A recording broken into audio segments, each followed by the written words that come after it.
Live stream starting, takes just a minute. So we have a nice big indicator. All right, it's ready to go. Live stream starting. Thank you so much, Mitch. All right, we will call this meeting to order, the Salem Parks and Recreation Advisory Board meeting for November 12th, 2020.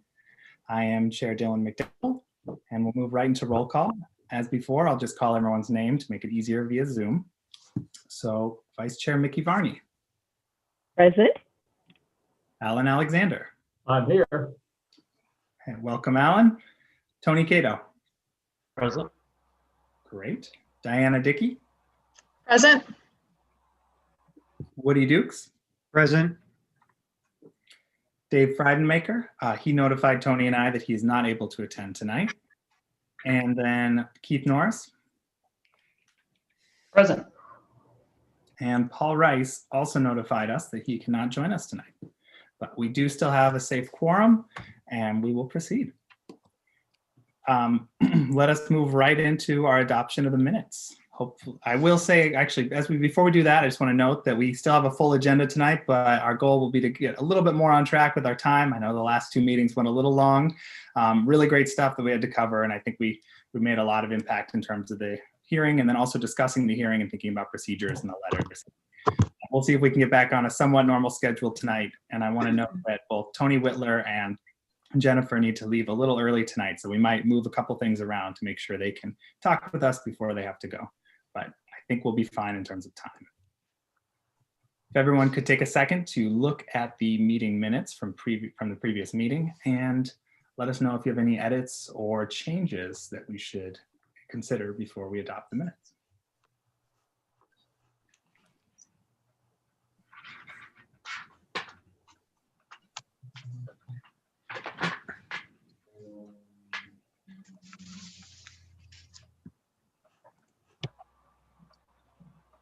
Would anyone like to propose any changes? Or if not, would anyone like to propose a motion to adopt the minutes?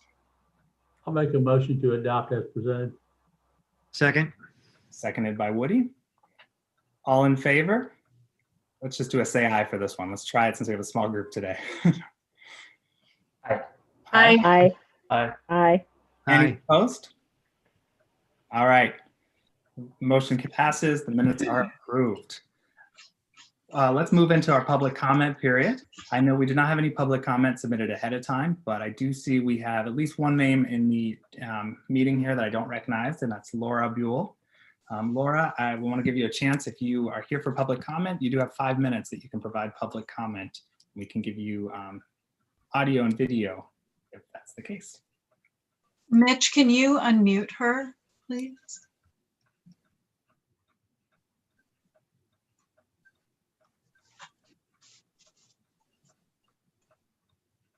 She seems to be muted. Yeah, I'm just here observing, so I don't have any comment. Thank you, though. Thank you. Thank you for joining us. Oh, I see we have one more person joining at the last minute here. Let's see if there's someone that we need to do public comment or would like to join for public comment. Tony, do you know Josh? Not someone with the city, correct? No, I do not. Josh, would you like to speak? It's public comment period. I think he's still connecting to audio, so we'll give him just 1 second. Okay. That means Philip Rivers is number 5 all time. Hi, Josh. Thanks for joining us. We're at the start of our meeting here in the public comment period. Do you have any public comment you'd like to share with us? Nope, I'm good. Sorry, I just muted. Okay. Okay. All right. Well, thank you for joining. We can jump right into our board items. And Tony, we'll let you take it away. Okay, everyone. Thank you. I jumped ahead of the agenda because I have to leave around 6:15 tonight. But I submitted to everyone some text for the 2020 annual report. It was rather lengthy. A lot of great things the board's been doing and promoting. I did hear from Dave Friedenmaker, and the text that I sent to you incorporated his comments. And really, just for the sake of time, I didn't hear from anyone else, but kind of the process for this is I want to get it to desktop publishing in the next couple of weeks. And what I was hoping, if you didn't have anything really tonight to address, I'm sorry, I'm getting feedback. Are you hearing me okay? Yeah. Okay. We are, but you don't have video, Tony. I don't know if you can turn on your video or there's concerns Oh. about that. I'm sorry. I'm on a different laptop, so I didn't even see that. Anyway, what I was hoping, unless there was something you feel that you'd really like to address tonight at the meeting, if you could submit any changes or additions to the text that by the end of next week, so the 20th, I can get it off to desktop publishing, and then they can have a draft for you to review next month in December. And then our hope then is to adopt that plan and then get it off to City Council. And hopefully I'd like to get it off to them ahead of their, have a strategic planning work session on Monday, but then they have another follow-up in January. So I would really like to get it off to them in December ahead of that second and final work session. And Tony, to clarify the process, should I plan then to attend the December council meeting to share this and be there for any comments? That would be ideal, yes. So yes, sorry, what would happen then is I could have that all set up with a staff report ready to go. And then we can get it in on the next council meeting in December.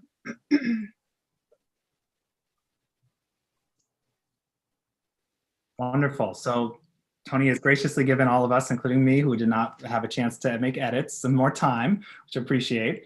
I think it looks wonderful as is just from reading through it, but I have some comments I'll submit, mostly minor things. Are there any larger categorical changes or things people have questions about while we have Tony here?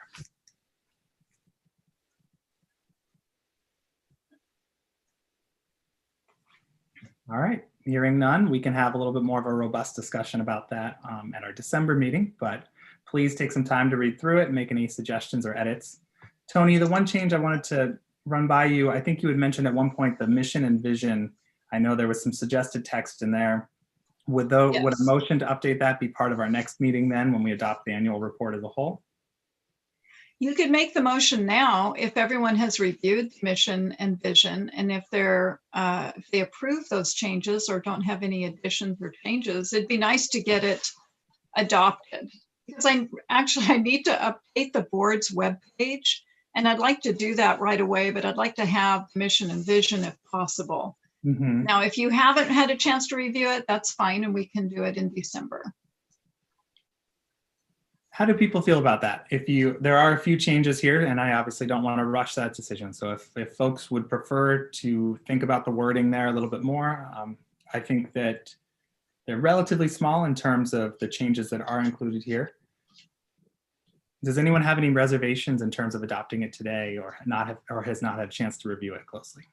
I think, Chair McDowell, if I could just, Tony, where was kind of the impetus for making those changes to the mission and vision? What was the motivation behind that? And was that coming from us on SPRAB as a former discussion that I maybe was not a part of before I joined the board, or kind of where's the motivation from it coming from, I guess? It's really just to emphasize the board's purview over trees and city trees.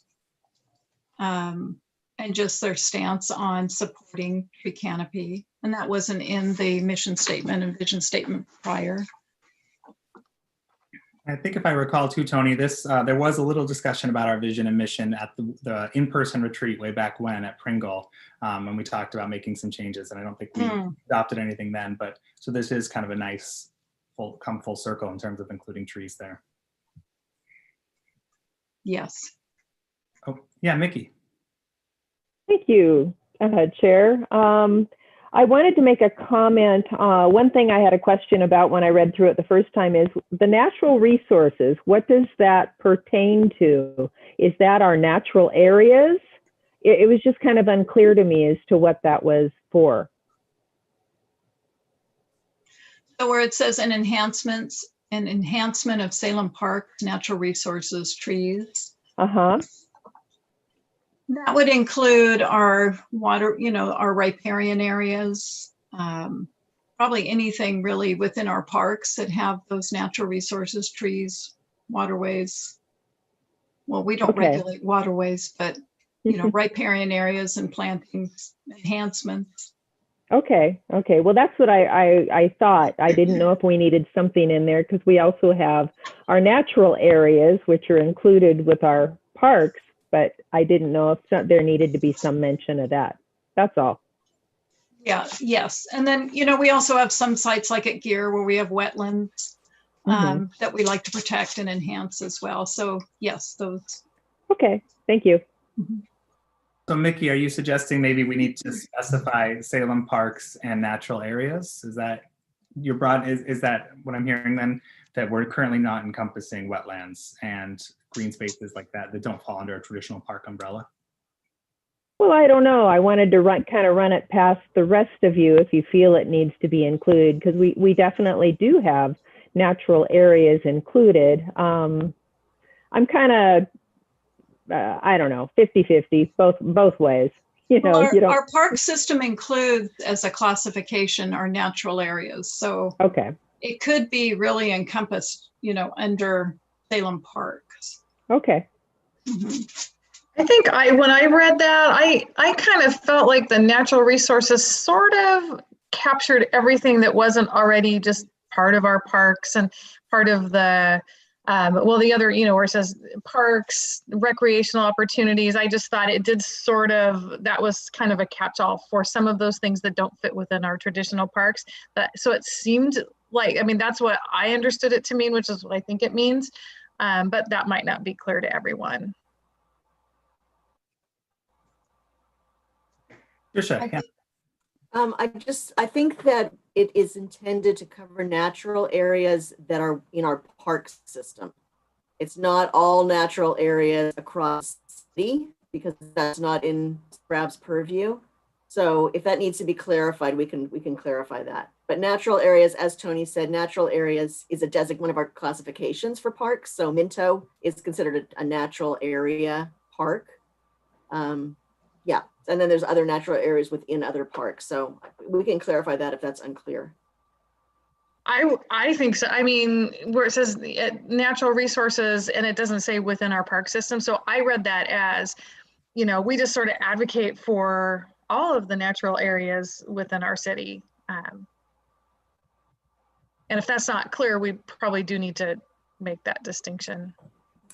Yeah, that would be up to you as individuals to advocate for those places, not as SPRAB. I guess the one caveat I would add though is we are looking at trying to encourage more trees on private property to help facilitate those processes of getting more green space, urban green space broadly, even if we aren't necessarily the ones driving it. So there is, in some ways, we are still working on that, even if we're trying to figure out like city public-private partnerships to accomplish those goals. Right, as a general outreach, you're doing that, but you're not going to specific property owners and saying you need to protect that tree or you need to plant more trees, right? That makes sense.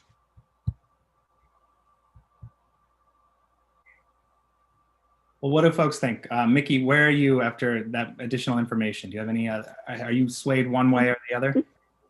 No, I'm fine with the way it is. Woody, what do you think?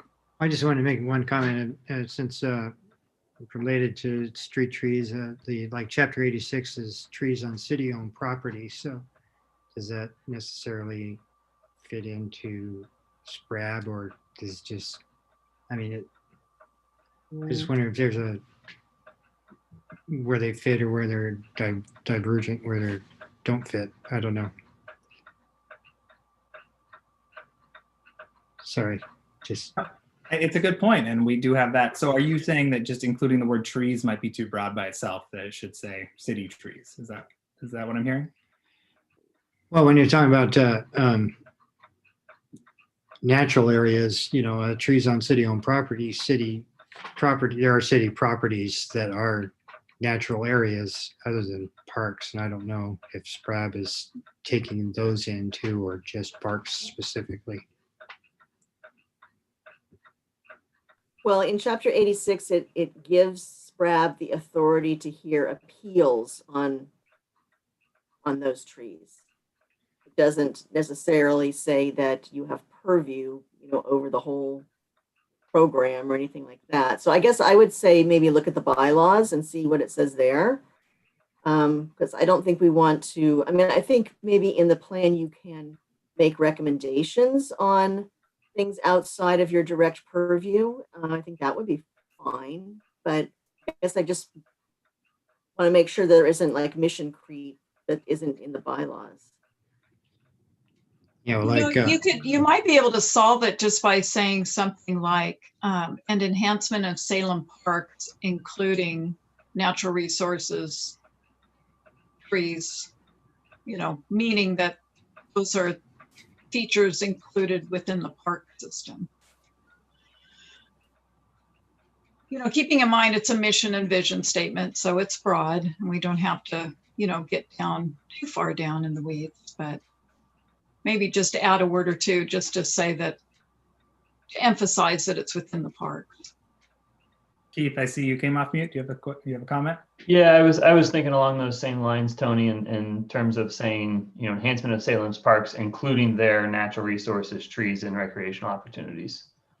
So making, saying including their, referencing it back to parks. The other question I had, and I've been looking around trying to find it in some other papers, but just wondering if there is if this mission statement is stated anywhere else in terms of in the city code or in our bylaws. And I haven't seen that it is, but I know sometimes we can revise it one place and yet have a different mission statement elsewhere. And I've seen that with other groups. So wanted to know if you knew of it being stated anywhere else that it needs to be a more formal process. It needs to be updated on the web page, which is why I was saying I really want to update the web page, because I realized that the old mission is on the web page. So okay. Yeah, otherwise I think if we add that sort of phrase in there, I think this looks good and seems within our scope. Mickey, does that solve your initial confusion there in terms of the phrasing to make it more clear? Works for me. Great. Look at that. One word solved all of our problems. Would somebody like to move that we adopt the new mission and vision statement? I would like to make one comment about the vision statement if we're that far along at this point. Yes, please do, Alan. I read it 4 or 5 times and I certainly agree with it, and reading it, it said our vision is to have a healthy and robust urban tree canopy. Okay, that's nice. It almost sounds like that's one of our most top goal. It also says ample open space and recreational opportunities, but nowhere do we mention parks. And I differentiate between part of our parks and some of our open areas. I just see them as serving a different activity for the community, but we talk about that's sort of what we do, but there's not one, we don't mention parks anywhere in our vision. Maybe ample parks and open spaces. That would be one opportunity to do it pretty in a simple fashion, but I look at what I think our primary goals are, and I sort of see us supporting tree canopy. We can do it in some areas, but it's a citywide program. We can support it, and I think we all do, but I still think it would be nice to at least include parks in there somewhere. So Alan, what if we started with the first thing on the vision is to have ample parks and open spaces, then healthy and robust urban canopy, followed by recreation opportunities? Sounds perfect to me. Mickey, yeah. Well, my suggestion was similar, Dylan. I was thinking of if it was left in the order it was, I would have following the insertion of the robust urban tree canopy and through our park system, ample open spaces and recreation opportunities for all people. Did you say through our park system? Okay. Yeah, because I was trying to think of a term or words that would say, we use our parks to provide those things. Yes, I just didn't hear what you said. Right, but okay. I like the revision that was said while my hand was up. So either way. What do others think? Does anyone have a preference between the two that are on the table right now?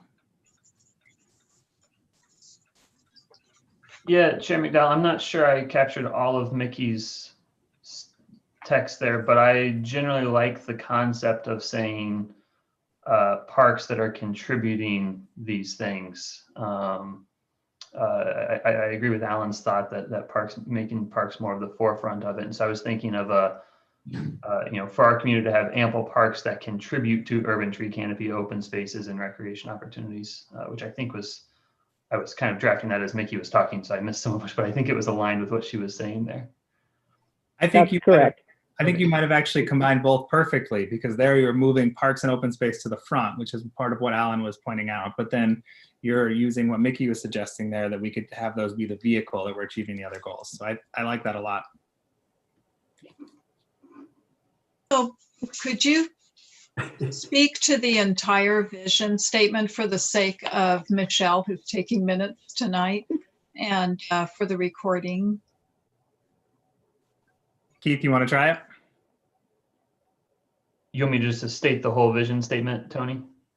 Yes, please. Okay, so I just typed out part of it, at least the part that I was recommending changing. But our vision is for our community to have ample and robust parks that contribute to urban tree canopy, open spaces, and recreation opportunities for all people to gather, celebrate, contemplate, and engage in activities that promote health, well-being, community, and the environment.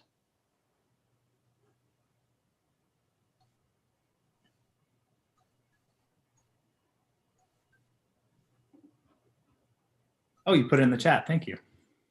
I put the changed part in the chat for everyone. Oh, thank you so much. That doesn't work for the live stream on YouTube, so good that I read it out too. No, but thank you for that. I personally think that's a really good compromise, and really gets at both of the great points that Alan and Mickey both raised. So for our mission, we're suggesting adding the word including, and then for our vision, we would be adding this modification to slightly rearrange and make sure the word parks is included. Are there any other changes for the two? Everyone feel pretty comfortable with these? I want to make sure this is a unanimous one, considering it setting the stage for our work, and we all want to be in agreement on that. Would somebody like to put this forward as a motion? I'll be happy to make the motion that we adopt it as presented with the modifications. I'll second it. Seconded by Mickey. Okay, I'll quickly go through roll call just to make sure we get this right.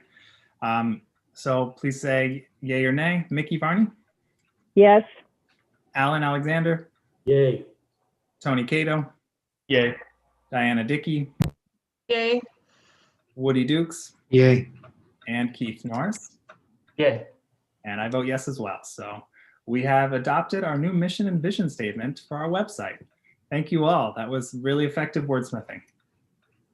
Thank you, everyone. And Tony, I know you need to leave very shortly here.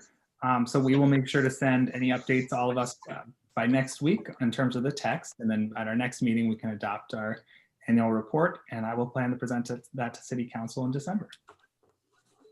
Thank you. Great. If I could interrupt, I do leave at 6:15 tonight. If I'm not here when we get to your item, Ellen, on the letter, I've asked Michelle to make any changes, and we're going to move that forward tomorrow. Wonderful. Thank you.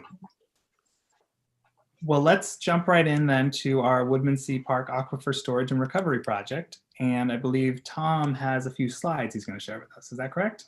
I do. Let me see if it works this time around. All right. Well, thank you for Here we go. Okay. Thank you for having me here. Can everybody see this? Not yet. Not seeing a screen share yet. Oh, let me go back. I knew I'd only Got had it the first time, so we know it works. I had it once. Share screen. Here we go. Here we go. That looks good. There it is. All right, here we go. Excellent. Feeling better about myself all the time. And if Tom, if you could start with just a brief introduction of who you are, that'd be wonderful. And then Sure. My name's Tom Walsh, and I am the city's project manager for the Aquifer Storage and Recovery Project at Woodmansee Park. I'm a consultant to the city, working under contract as a project manager.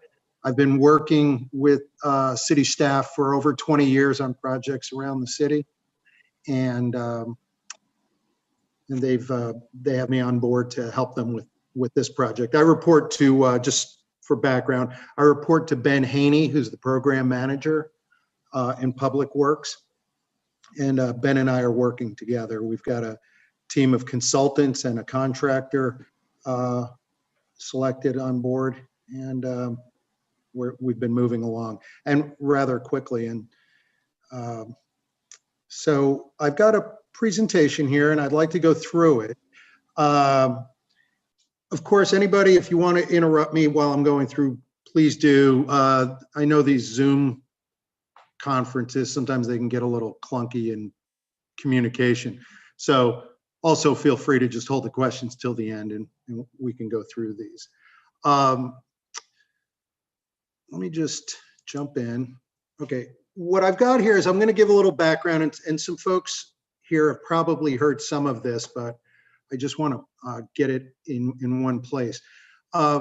We were intending to meet with this group back in March, and the night that we were scheduled to meet is when the COVID shutdown went into effect, and so it took a little while to get going again. We, in April, put out a communication to this group and also to the Fayrite Neighborhood Association with an update, a status, some background on the project, and basically shared information at the time that was intended for that meeting.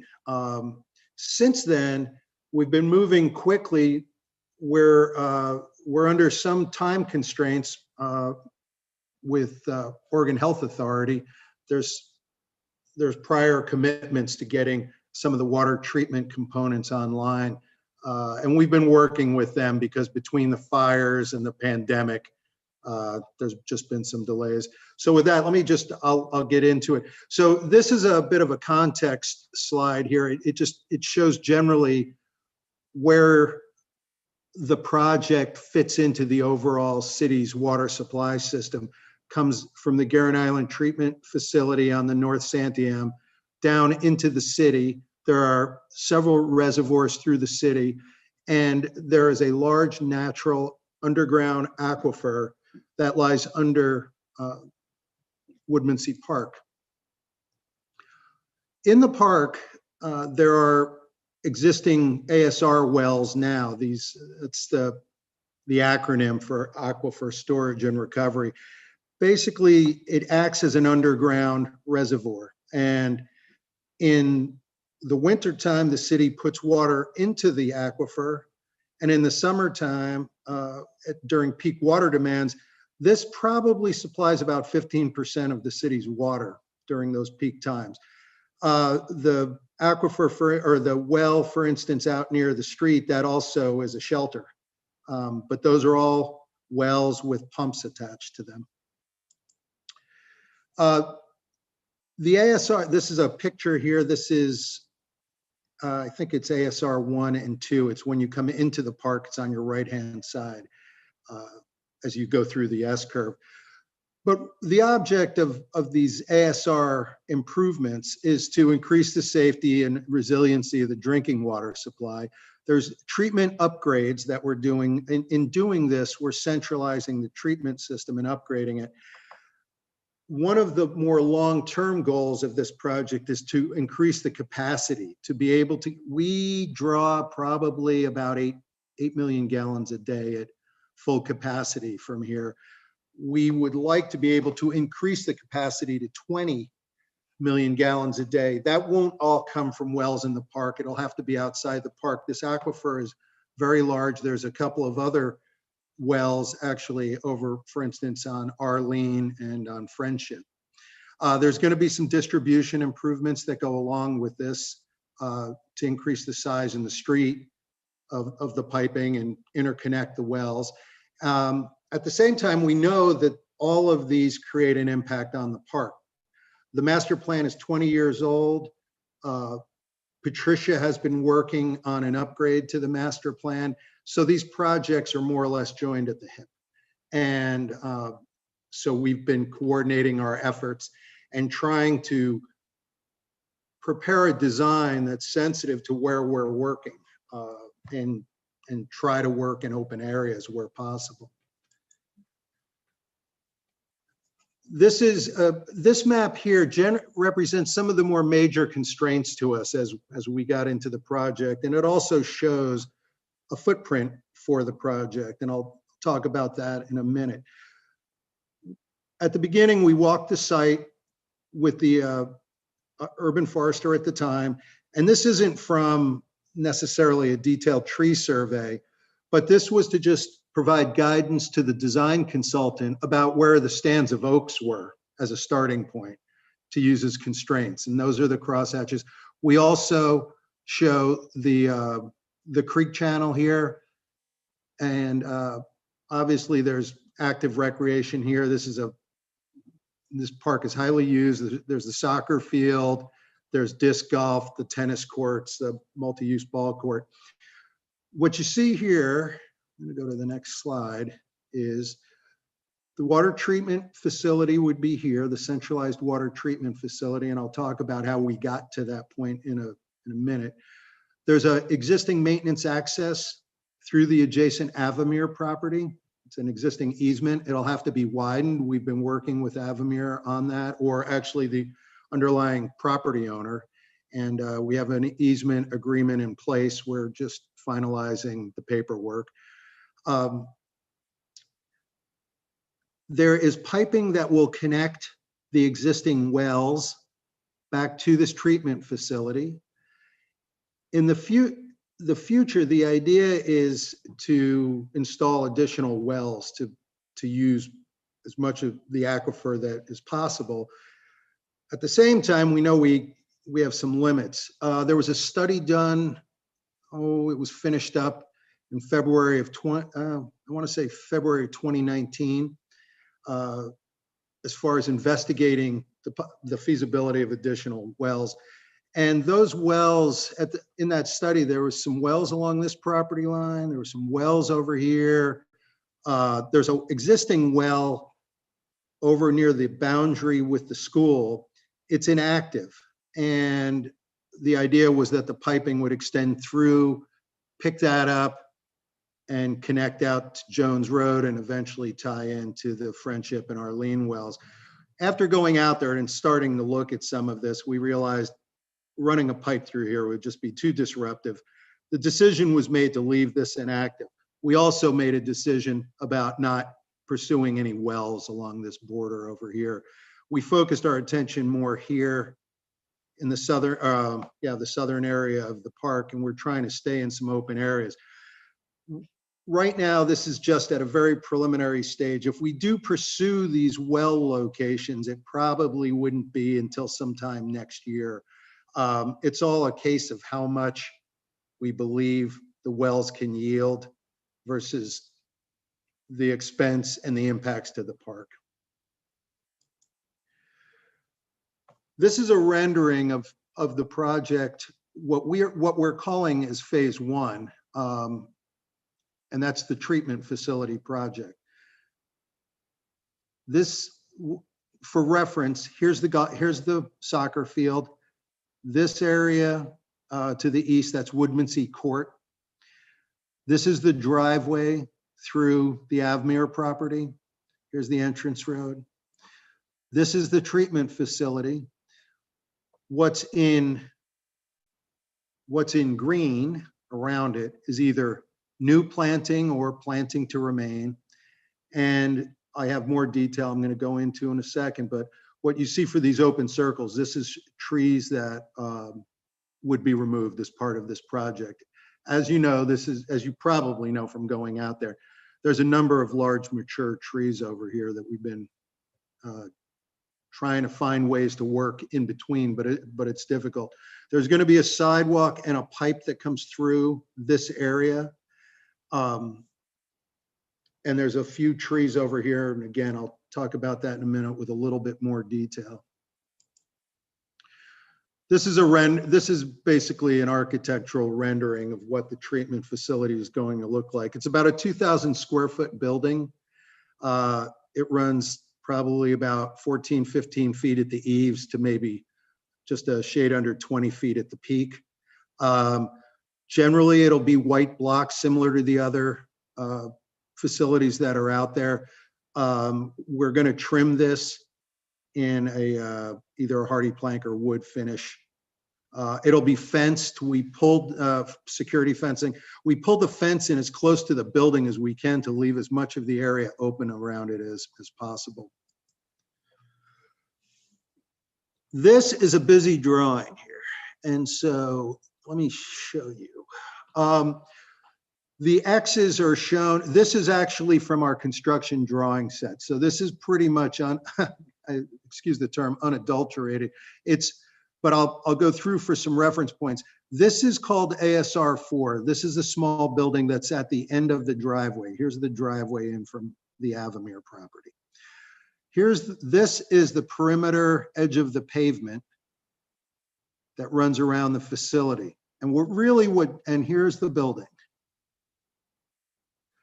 What really drives a lot of the footprint of this is that we're going to have to bring, this is going to be a treatment facility, and there's materials, equipment,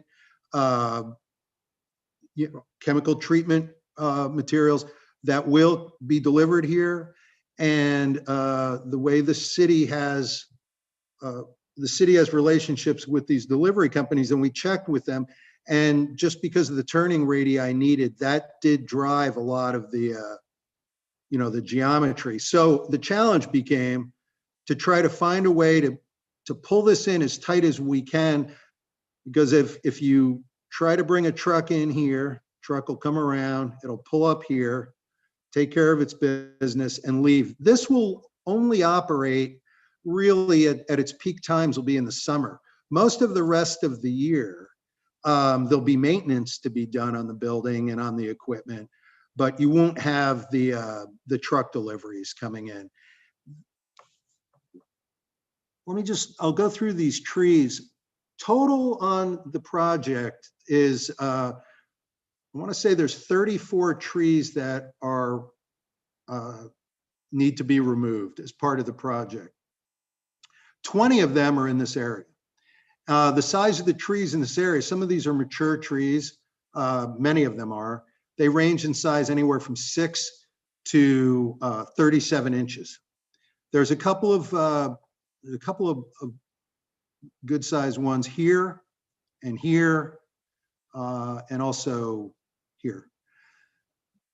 Some of the trees down in this area are also diseased, and we visited this site a few times with Mylan Davis and also with Patricia, and we looked at these trees and we looked at the design, and we did some things that we hoped could save a few trees along this boundary. When we first looked at this, we tried to pull this whole development as tight to this eastern boundary as we could. Because at the same time, we realized we're working alongside the master plan, and there's not a lot of open, unused area in the park for recreation. So our first inclination was try to pull it as close as we can this way. That wouldn't give us many chances of saving many trees over here at all. Also, it wouldn't give us a lot of opportunity really to plant much over here. So we started to look at, can we move this a little bit away from this property line and at least save a couple of these larger trees here. At the same time, though, as doing that, you start running into some trees over here. Talking to Mylan and Patricia, these trees there's a large locust over here. There's a 14-inch conifer here.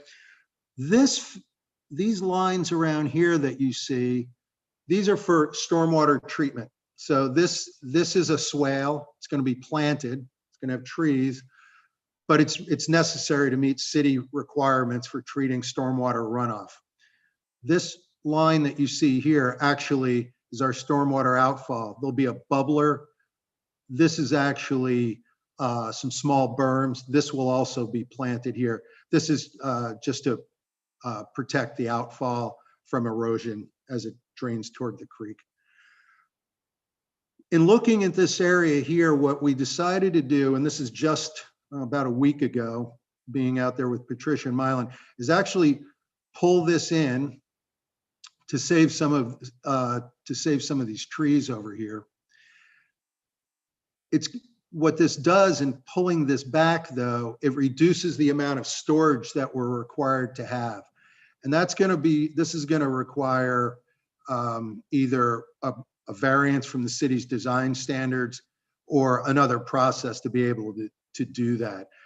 But this is being driven in large part by really large storms. The typical water quality treatment event can be treated in this even with a reduced size. I am going to go to the next one. This is the area that goes out toward the main driveway. We're building a sidewalk that connects this area out toward, and it's going to allow people to walk on a sidewalk along the soccer fields, out past the ASR well, out to the street. We're going to have a crosswalk, and it's going to connect to the existing sidewalk, and it'll connect, so it'll provide a pedestrian connection through the park. We're going to have a pipe over here anyway, and so this will pretty much go on top of where the pipe is. There's 3 trees here that are identified for removal. There's 2 other trees that we looked at, and we actually shifted things over a little bit. This is the only oak that we're affecting on the project. This is an 8-inch oak. It's not in good shape. It's diseased, and Mylan recommended that we take it out as part of the project anyway. So those are the tree impacts in that area. There's the property line runs across here with the park. This is the Avamere driveway. It's being widened to be able to get the vehicles in here. Also, the city code requires us to have two-way traffic accommodated by this. The kindergarten right now uses this. Buttercup Hill uses this, and the parents pre-COVID would circulate here, drop off and or pick up their children and continue. This parking lot is used by employees, some visitors, but mostly the parents that would drop off and pick up the children. We've been working with Avamere, and we've been working with the kindergarten. We just met, in fact, with them today again. There's 4 trees here. 2 of these are in pretty bad shape that are affected by this there. And these trees here, originally we had this curb line closer to the property line. The issue isn't really with the trunks, it's getting into the drip lines here. This is actually the edge of the existing driveway. We're actually pulling it away. We didn't want to have to get into those with any of our excavation. We're going to have a pipeline that comes up this driveway. So we wanted to get everything away from there. There's about 5 trees here. There's another tree here that's actually on private property. It's right behind the sidewalk. We're working with that property owner. This is covered in ivy. Actually, on our tree table, I think it says it's 17 or 18 inches. But if you go out there and pull the ivy away, you find out it's probably about closer to 12 inches. There's let's say this is probably about a 10-inch cherry tree. It's leaned over. There's 2 damaged trees. This tree here leans over toward the backyard, and it's tilted over into their backyard. We're concerned with any impacts long-term to the root system. It's already leaning. And there's another tree that's actually into the park. It's shown as, I want to say, a 18 or 24-inch conifer, but if you look up at it, the top of it's broken off and and we're removing that one as well. So there's some damaged trees in here. Mylan's been working with us to identify these. So those are the tree impacts. Understanding that we've had these impacts, what I did here is just list, and I'll be wrapped up in a second, but the things that we've done, realizing that we are having impacts, not just to the trees, but to the park in general. We've tried to conserve the footprint as best we can, understanding that there's certain constraints we have. We've been coordinating closely with the Woodmansee Park Master Plan, and in fact, for those virtual open houses, we've been connecting people to our website as well. We've been coordinating with the public stakeholders. I've been part of all of the interviews that Patricia's had with the adjacent property owners.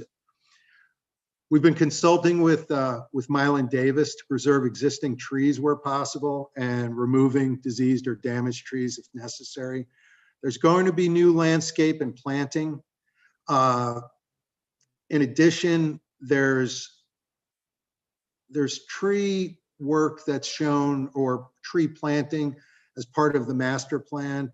And I'll talk about our budget in a second, but we fully expect to hopefully be able to contribute to that. During construction, because we know we're working near the root systems of these trees and trying to save them, we've talked to Mylan about providing, and we've got notes on our plans about notifying the Urban Forestry Division in advance of any work in the vicinity of any of the trees we're trying to save, so they could be on site while we're working. We've set aside a dedicated budget. Right now, we've discussed a budget of $500,000 out of the budget for the ASR project to put toward master plan enhancements, elements of that project. Now, $250,000 of that is earmarked, as I understand, for upgrading the tennis courts, and the rest of it is up to the parks about how they want to expend it. And this was a great suggestion that Mylan brought to our attention.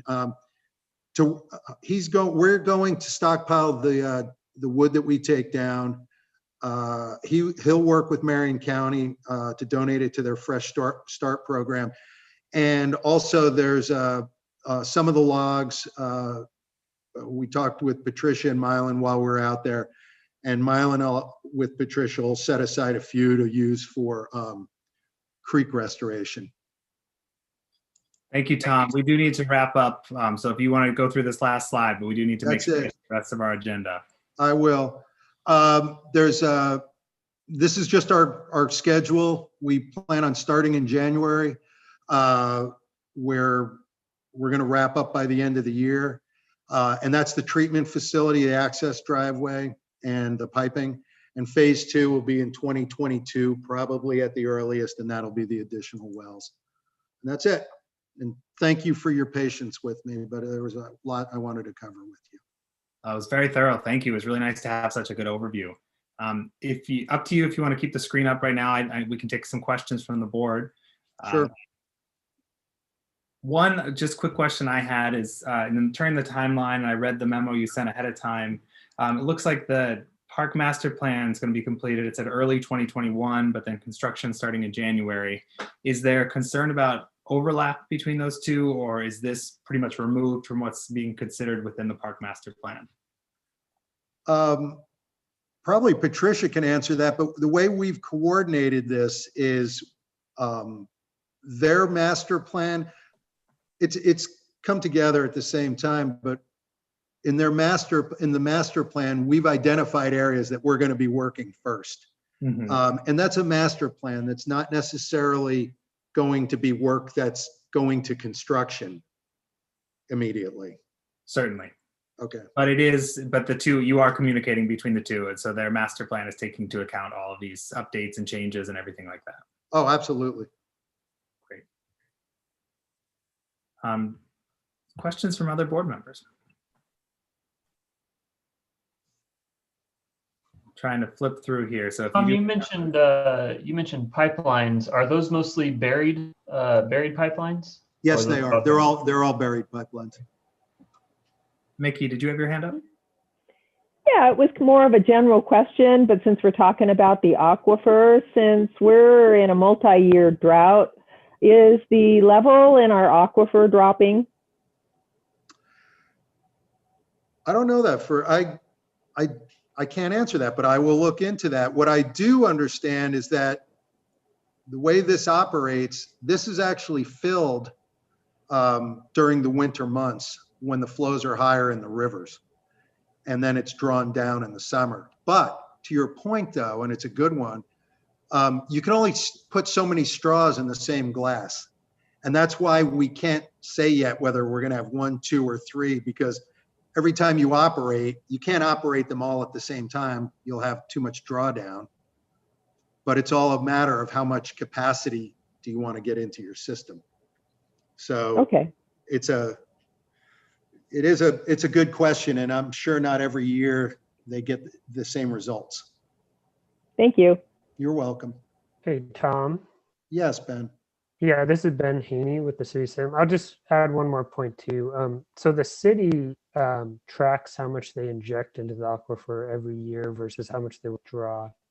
And we withdraw less than we inject every year.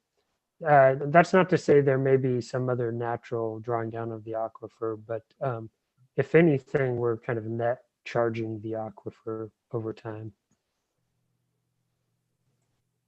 Thank you, Ben. It's helpful. Does anyone else have any questions? And feel free to speak up if you do. It's hard to see. Alan, there you go. Just one quick question. I looked over your diagrams and I listened to your dialogue. What are the total number of trees that are being removed, and where in the project are they being replaced? So the count that I have right now is 34 trees, and that includes all of it. That includes 11 trees on the Avamere property.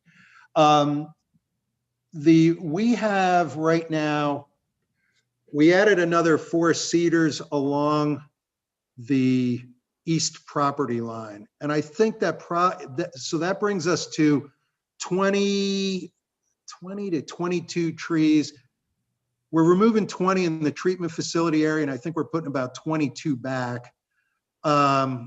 We talked about planting others, but we're also at the same time trying to coordinate with the Woodmansee Park Master Plan, and they've identified tree plantings. Okay. So we're dealing with it, I think, more out of budget than actually planting. Wonderful. Alan, did you have another question? No, that was it. Thank you. All right. Any further questions? All right, seeing none. Thank you so much, Tom and Ben. Really appreciate that update. I don't think we need any motion from the board tonight, but it's really helpful for us to know that this is proceeding, especially as we will be looking at the master plan in the future as well. So one last thing before I go.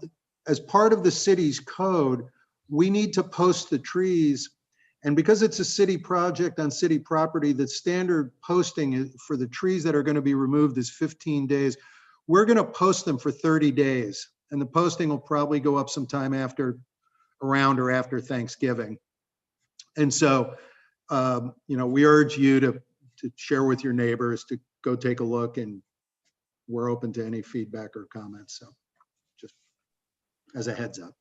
Well, thank you for that. I really appreciate that. And I appreciate that extra consideration for the time for the public. Okay, thank you very much. Thank you so much, Tom. Okay, we're going to move into our next item here. We have Mission Streets Parks Conservancy Annual Work Plan. This is an action item, and we have Christine Shute. I think Christine is with us still, and we'll want to make sure she is able to turn on her video and audio. So Mitch, if she's not already, please make sure she has that capability. There you are. Hello. It is I. Thank you, Christine. I will say we did get the work goals sent to us ahead of time, and I think most of us had a chance to read through those, and very helpful to have all that laid out in such a succinct way. Well, I will not reread it to you then, Mr. Chairman. I do have a few things I'd like to pass along preliminary. First of all, I just want to let you know that I just saw our volunteer hours for October. We had 314 hours of volunteer time by 20 plus volunteers during the month of October. And if you think of a work month as 4.3 weeks, that's almost 2 FTE of volunteer time for that month. So we're really proud of that. We've gotten a lot of work done. I'm sure those of you who've been to Bush Park, or Bush's Pasture Park, I guess, have probably noticed how beautiful the landscape beds are looking and how nice it is. So we're really proud of that. Obviously, we are not solely responsible for that. The city staff has been doing a wonderful job as usual, and there are lots of other volunteers too that I want to acknowledge. So that's my preliminary comment. Now I'd like to just jump into this work goal thing. I think the work plan speaks for itself. I wanted to give you a little bit of information about how we came up with this. Our board created a draft based on discussions that we have had with the city's horticulturalist in the park, Brian Smith. And then after we came up with our draft, we shared that draft with Brian. He made some comments, we made some tweaks. And then we shared it with, I emailed it to Jennifer Keller and asked her if she had any additional comments, and she did. And we made a few more tweaks. I think the input we had from city staff improved the clarity of the draft for sure. And so then our board reviewed it again, adopted it as final, and now we're here to shop it with you so that we can get on it. With that said, any comments, any questions? I'm glad to answer any questions I can. It looks like a busy year, and it's exciting to see you're able to get back to some of these activities in terms of plant sales and other events, knowing that the year ahead is obviously still uncertain with COVID, but I think you have a good plan here, and it looks like a great timeline. Yeah, thank you. Appreciate that. We're always pleased. We're there every Tuesday morning, not now, but starting in March, we'll be there every Tuesday morning. And any of you who have the time can sneak away from your jobs for a little while. We'd love to show you what we're working on. Wonderful. Well, does anyone have any questions or comments before we adopt the work plan?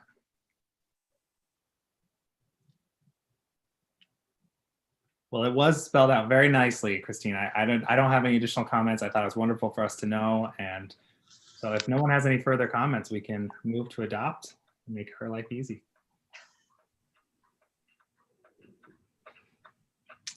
I move that we adopt our work plan. I'll second that.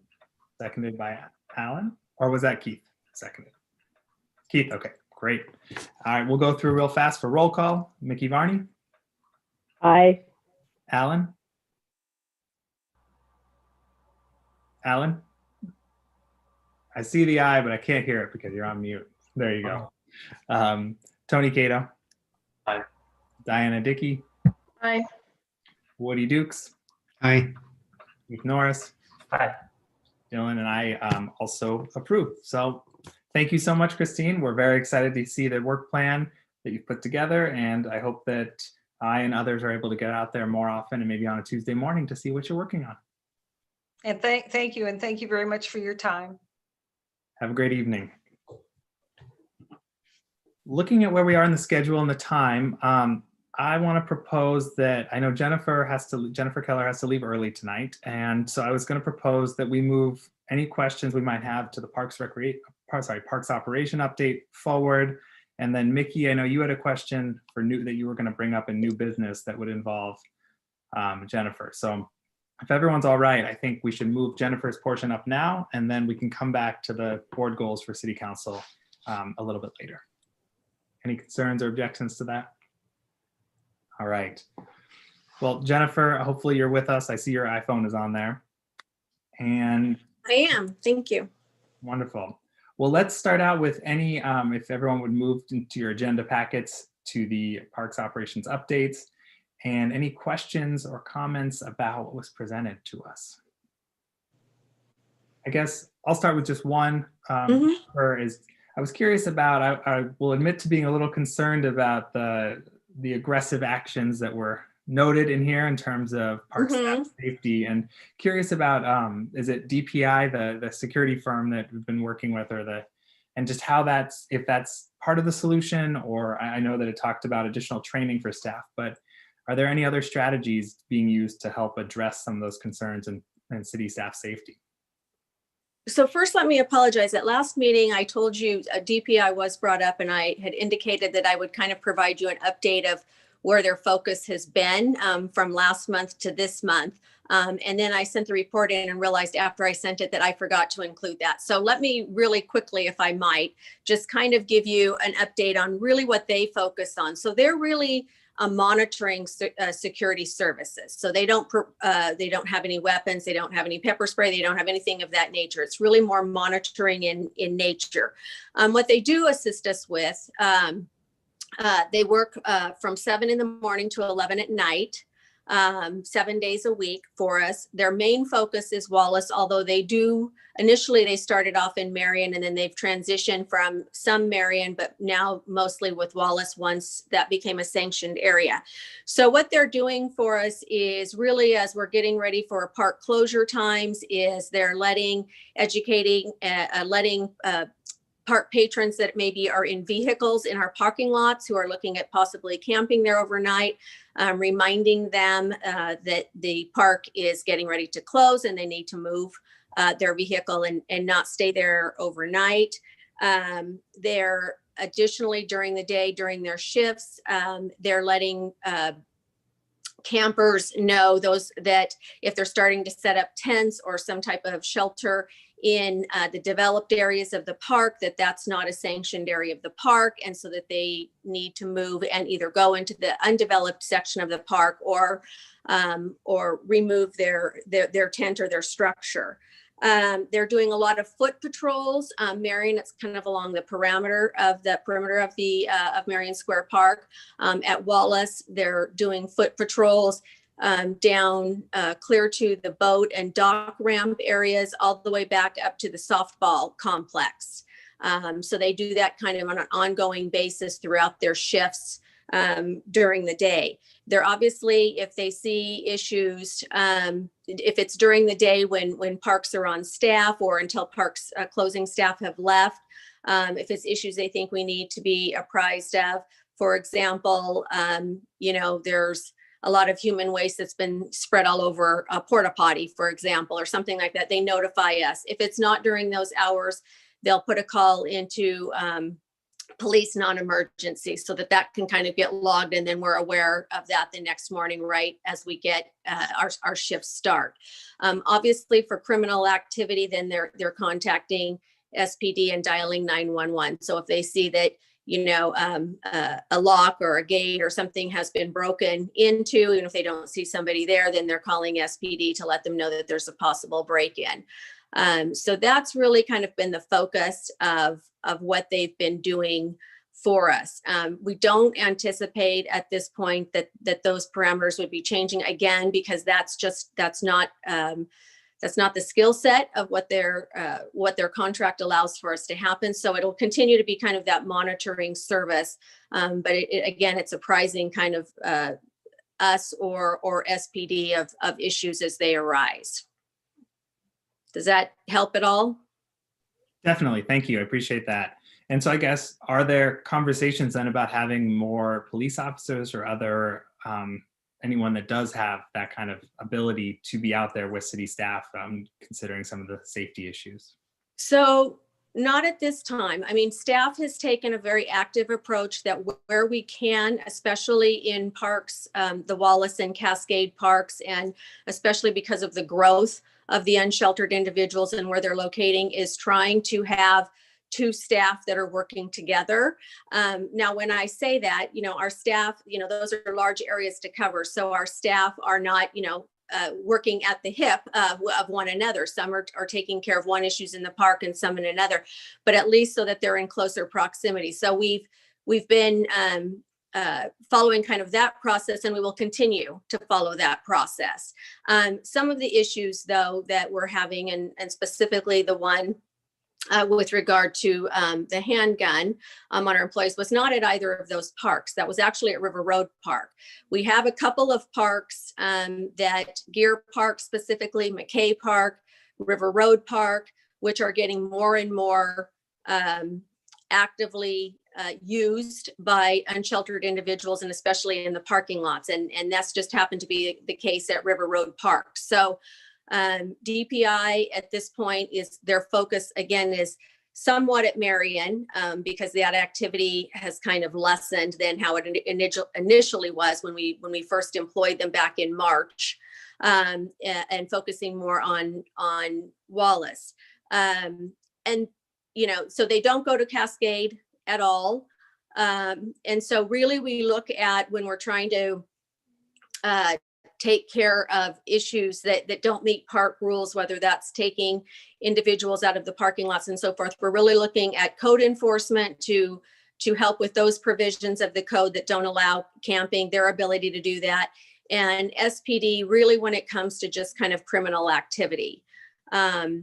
You know, we continue to have meetings with SPD and city manager's office, code enforcement, to try to make sure that, you know, we're apprising each other of the situations and hoping that they become, you know, more engaged where they're able as issues have escalated. We started tracking because of some of these, the frequency and the more overt actions that our staff are seeing.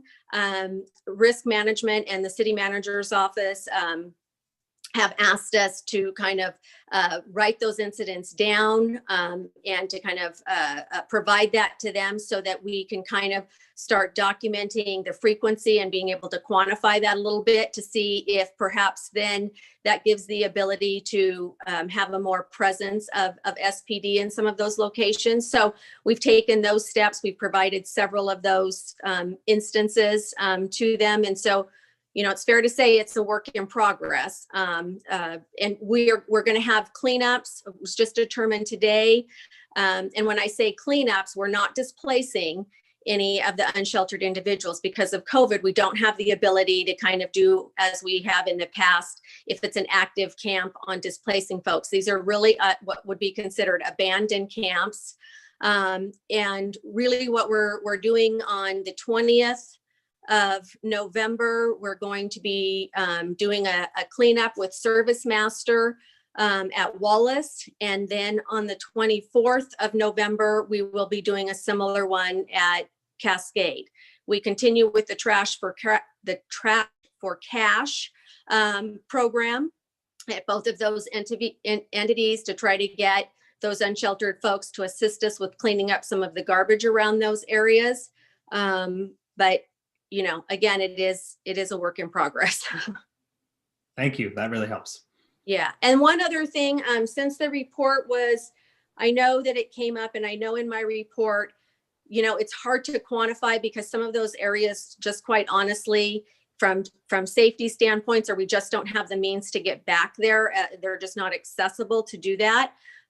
So it's hard, but as circumstances change, we recently were approved for some new equipment to kind of help us to facilitate and sustain the unsheltered folks as we go through the winter, to develop some soft trail systems and some means to get back in there. So as we have the ability to do that, I'm happy to share that information. One thing though that did come up just a couple of days ago since I sent the report in as well, which I know is not good news, but it is news to share. So at Cascade in the creek, 98, and that's a 9-8, just to make sure it's clear, 98 trees were cut down by unsheltered individuals and put in the creek to try to use as a means to cross Mill Creek.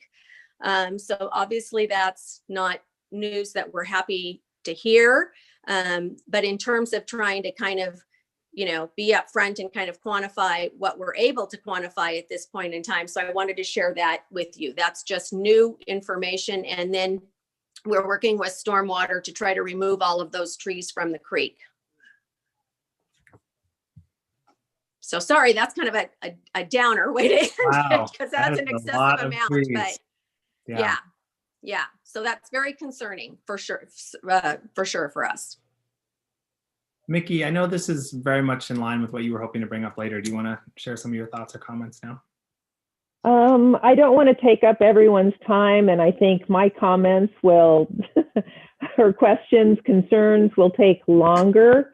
I did have a quick question for Jennifer, though. Does the 92, I believe you said, trees that you mentioned being cut down to cross Mill Creek, is that in addition to the previous 100 trees that were identified back and presented to the council on October 26th by Corey Poole? And he had mentioned that those trees had been removed because of them being used for barriers, campsites, and fires. So are we looking at 92 or whatever plus 100, or what are we looking at here? So from our understanding, the 98 are recent cut downs and are not part of kind of the fire issue where they're cutting down to build fires and to do that these are new trees. That's our understanding. Okay, thank you. Mm-hmm.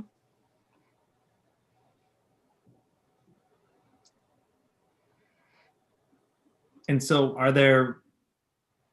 what are some of the remediation, if any, tactics then? I mean, I understand the gravity of this situation, that it's not, and especially as you said with COVID, in terms of trying to move people is challenging, but what are some of the options on the table right now if we're losing potentially 100 trees in a month or more?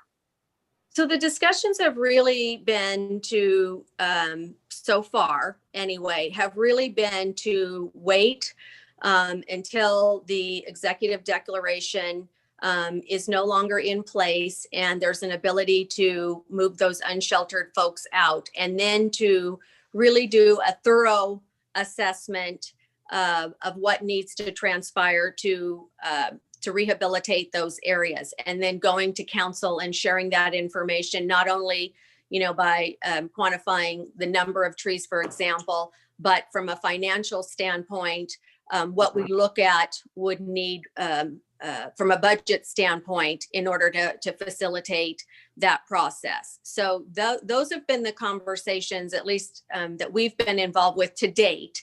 That's been kind of the direction, is to kind of wait. The concern is if you start doing any type of restoration or do that now, that could just end up being lost because it becomes a vicious circle while they're still there in those areas, that whatever new goes in just ends up getting removed again. So again, to kind of wait until that process has concluded and then do a thorough assessment.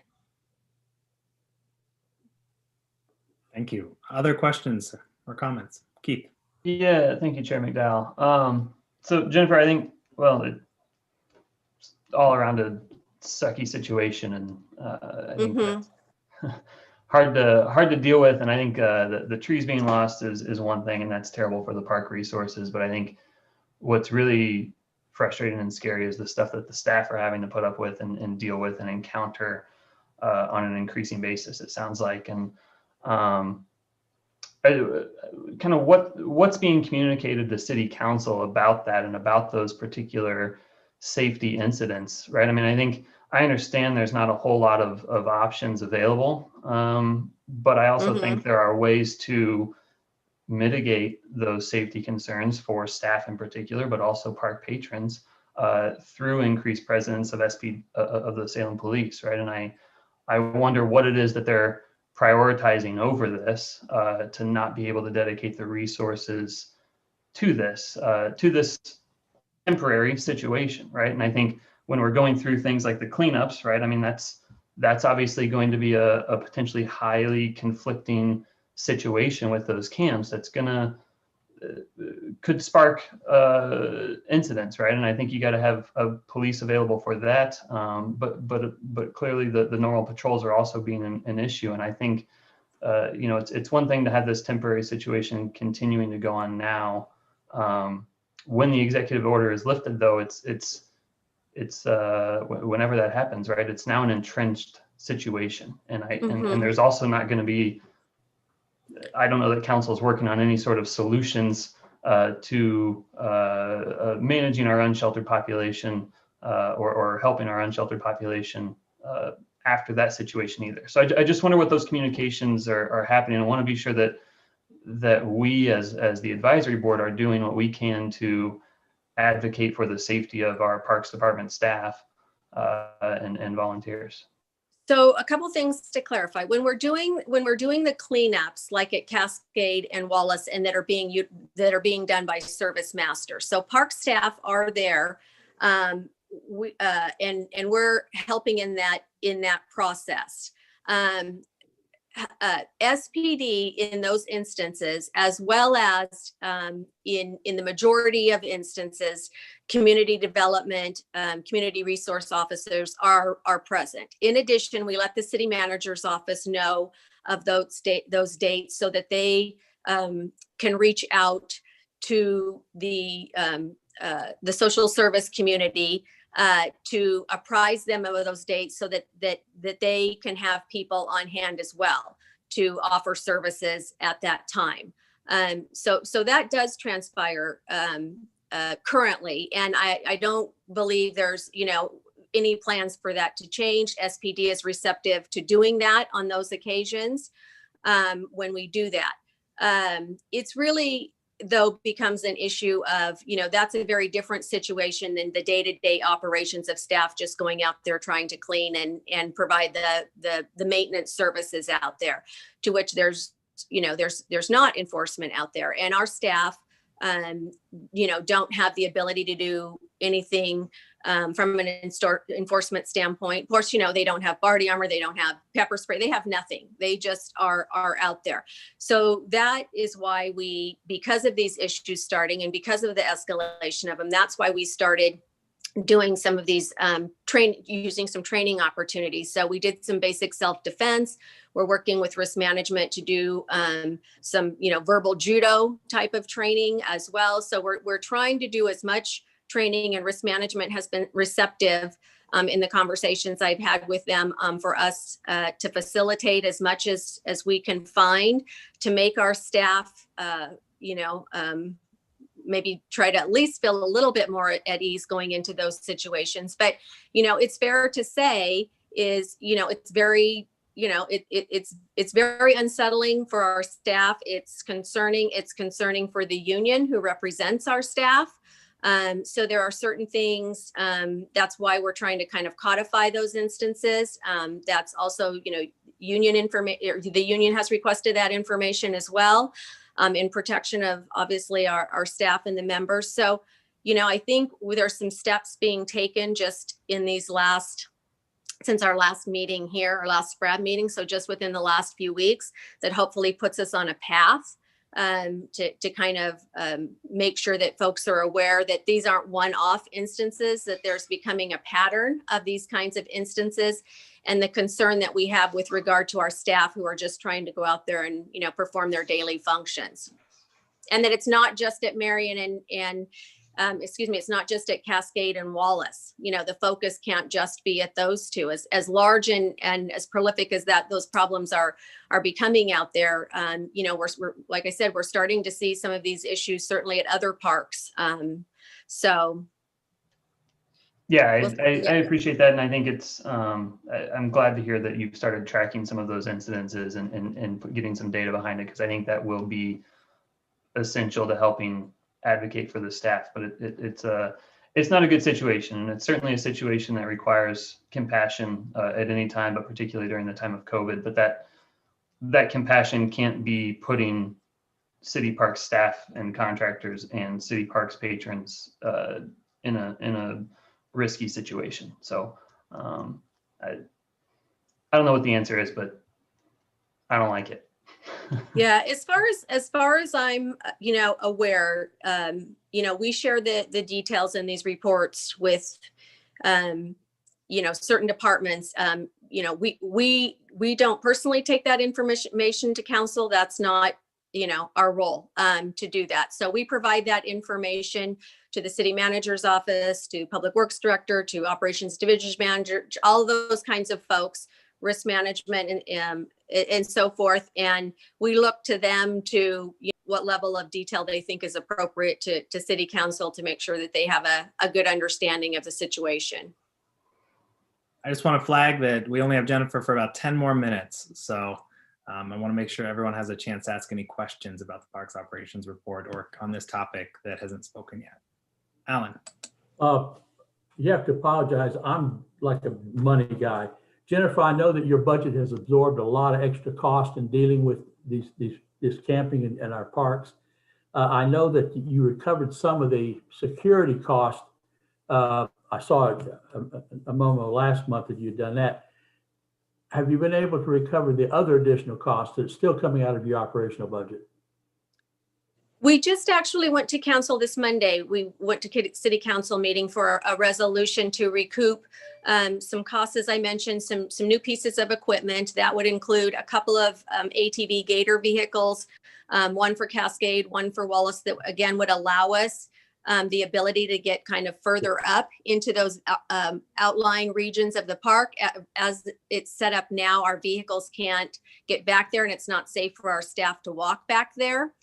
So it provides us a couple of those vehicles. It provides us the ability to purchase a skid steer. The reason we're doing that is with some of the sustainability efforts, we need to create some new soft trail systems, again, to allow our staff to get back there and be able to, we're putting in some additional dumpsters, some additional drinking fountains, some hand washing stations, some porta potties, all of those kinds of things. And they want them further up into a little closer to where a lot of those unsheltered individuals are living. And so we don't have trails, any type of trail system to kind of get back up there in order to put those amenities in there. So the skid steer that we were given authorization to purchase, and all of these things were approved unanimously by City Council, allows us the ability to purchase those and be able to take care of those amenities. So we've already put in additional water lines, irrigation lines. The money for the cost of doing that, again, they approved for us. As I mentioned, the additional drinking fountains, hand washing stations, porta potties, and garbage dumpsters, the costs that we anticipate to date from July, starting in July, and then what we have forecasted that it will cost us for the remainder of June, all things being equal as they are now. I mean, if circumstances change, that might not hold true to form. But as things are now, the level of reimbursing us for those costs. So it does not encapsulate the totality of the costs that we do for parks operations, but it does go a long way towards the major issues and the major expenses that we're having to deal with. So that's much appreciated. And that again was just approved this last Monday night at council. Well, I appreciate that. I just couldn't sleep at night knowing that the parks budget was having to bear the burden of all these additional costs that hadn't been forecast or budgeted. Well, and we would concur with that. And so I put that information together and provided it to Peter Fernandez and Mark Bechtel about trying to be proactive on that while we have CARES funds that are available. They were receptive to that, and we worked with finance, to kind of move that process forward, and the city manager's office. And I will say that all were receptive down the line and to us doing that. So it was, again, much appreciated. Well, good. I'm glad it's working out.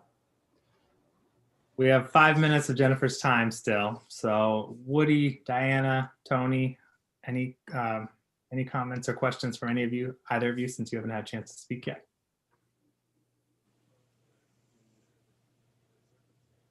Okay.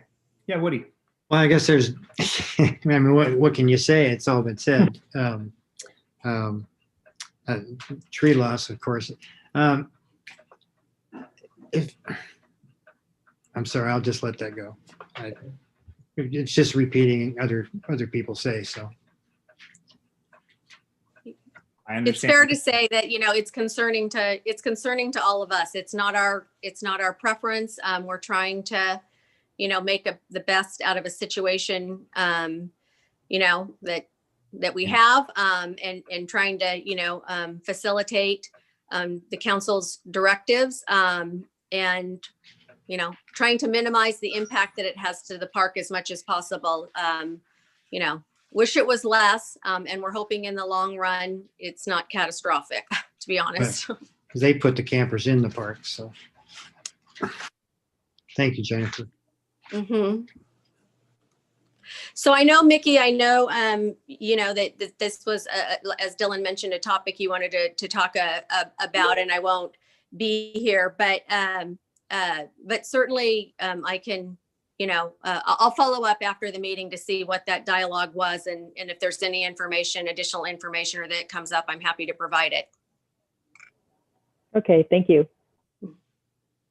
Thank you so much, Jennifer. I think with that, you're free to go. Thank you for your time. Sorry, we went right up against the edge there. But okay.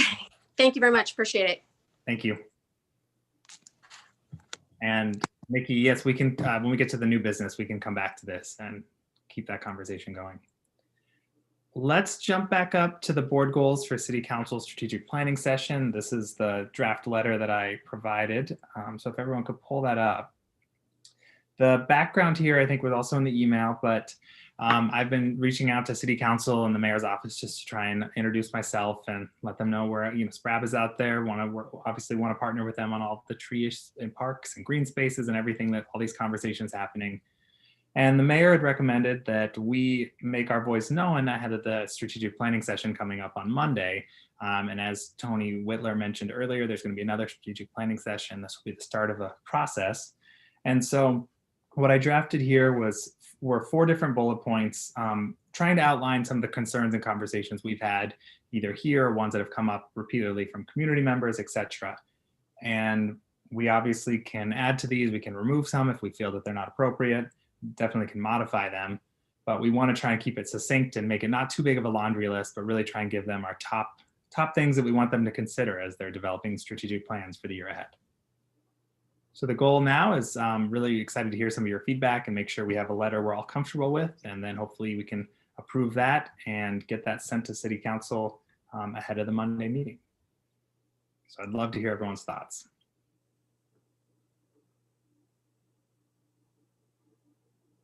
Yeah, Alan. I feel like I'm talking too much tonight, and I don't want to focus, but there's one in there that gives me pause.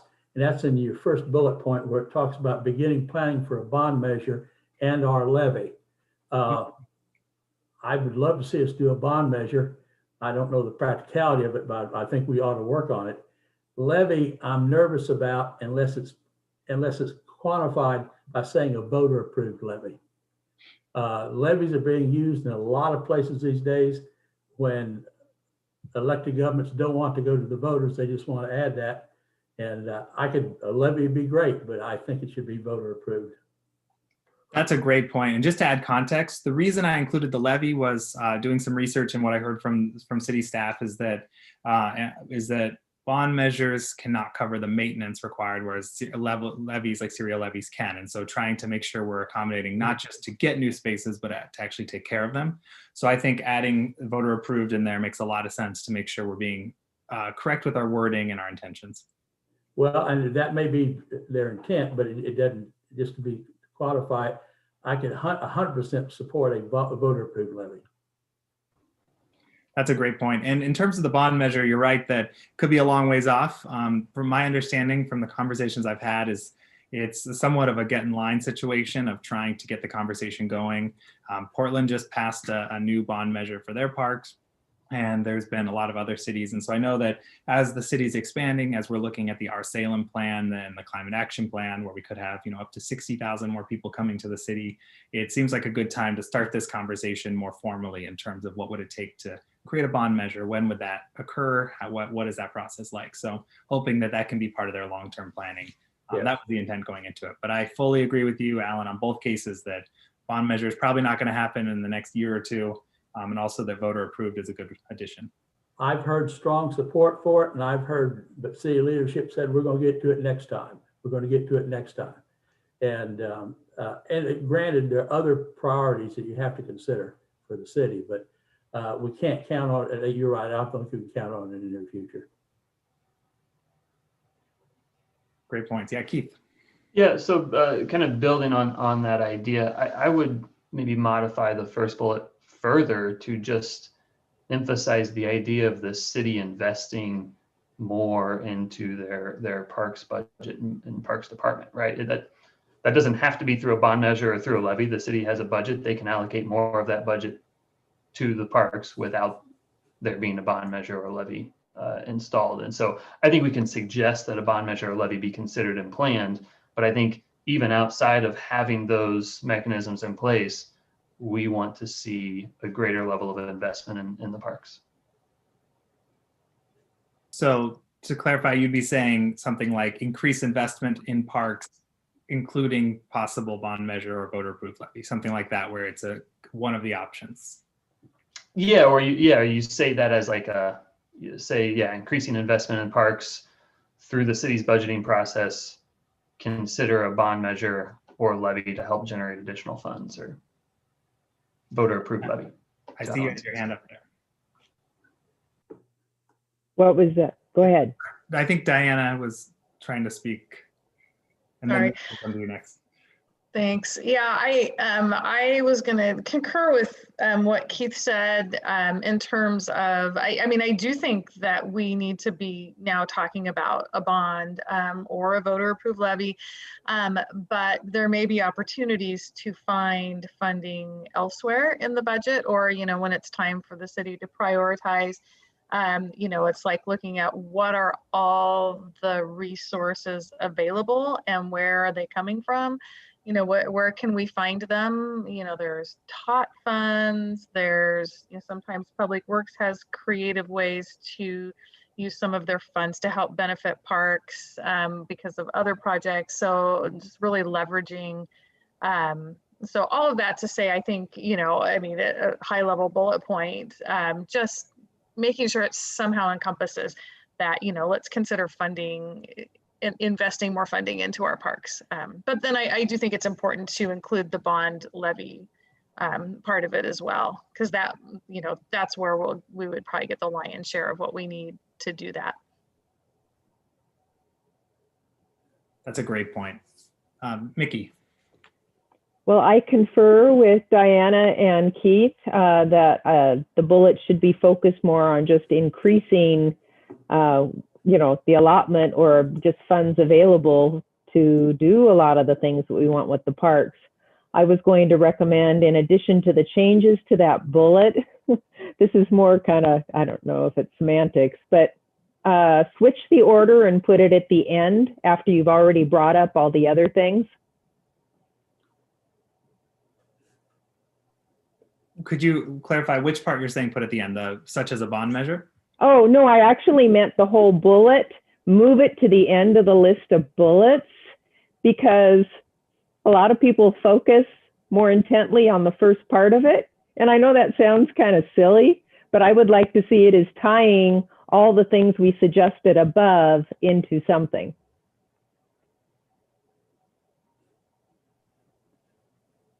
Essentially, you're saying the other bullets help justify the need for increased funding.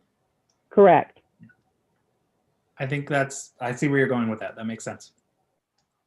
One wordsmithing question, I'm trying to type this out as you're all saying it to make sure I get it right. Would you say increase city investments in parks or invest additional funds? I've heard a few different words, and I want to make sure that if we're not using investments or funding, if we want to be specific in what we're using. Keith and Diana, I know you both used slightly different terminology there, so I want to make sure that there's not a nuanced difference that I'm missing.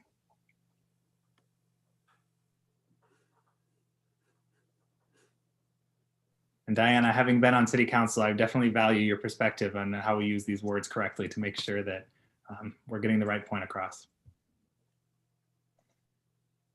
I think using the word investing, but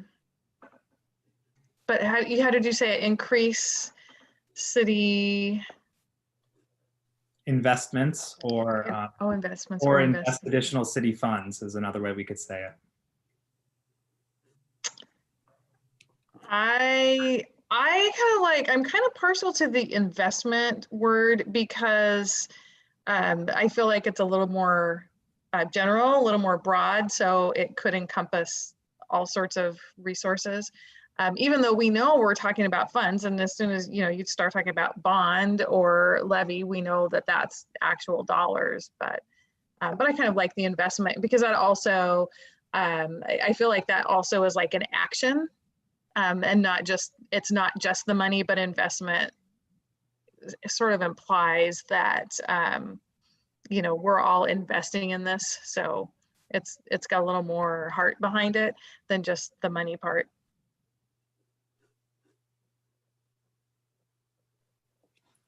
That makes a lot of sense. I put the text that I'm hearing as a sample in the chat for everyone to review.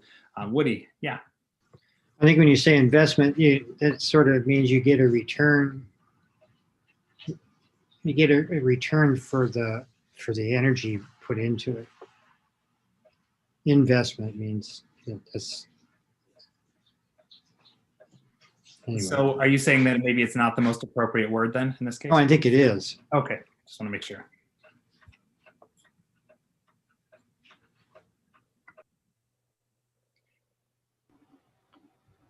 Are folks comfortable with that text that I proposed in the chat, and then we would move it down to the last bullet point? Sure. Dylan, the only other, if no more discussion on that bullet point, the only other thought I had about this letter is if there's if this is an opportunity to address some of the concerns with regards to unsheltered individuals camping in the parks, and not asking the city to change that policy, but out of recognition that even before COVID came and camping was authorized, camping of unsheltered individuals in the parks was at least a problem in some of them. And so that issue of the city is an issue that affects parks.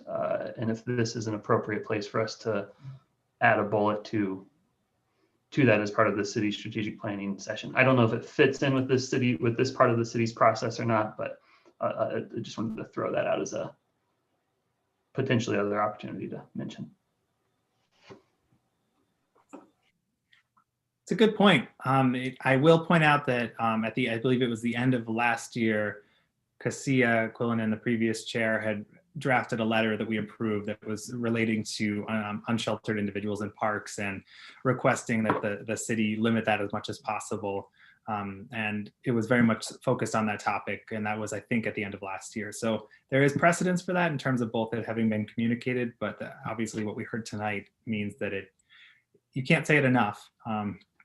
And I might suggest that if we do include a bullet like that, maybe we should focus too around the user experience in terms of park patrons as part of that experience as well. But what do others think? Is that something that we should include here, or is that something that maybe warrants its own letter at another point as we get more information? And Mickey, this is something I was actually going to suggest as part of the new business is as we get more information and according to that letter and not knowing what's going to council, maybe it's a whole separate communication that we put together in terms of next month. But I agree.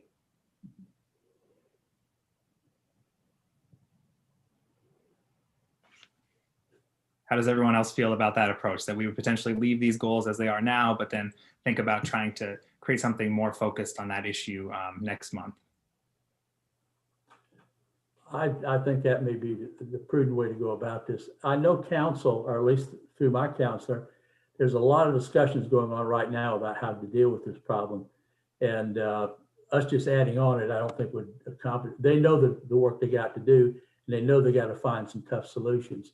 And I think they're working on some of those. And camping in the parks long term is just not a viable option.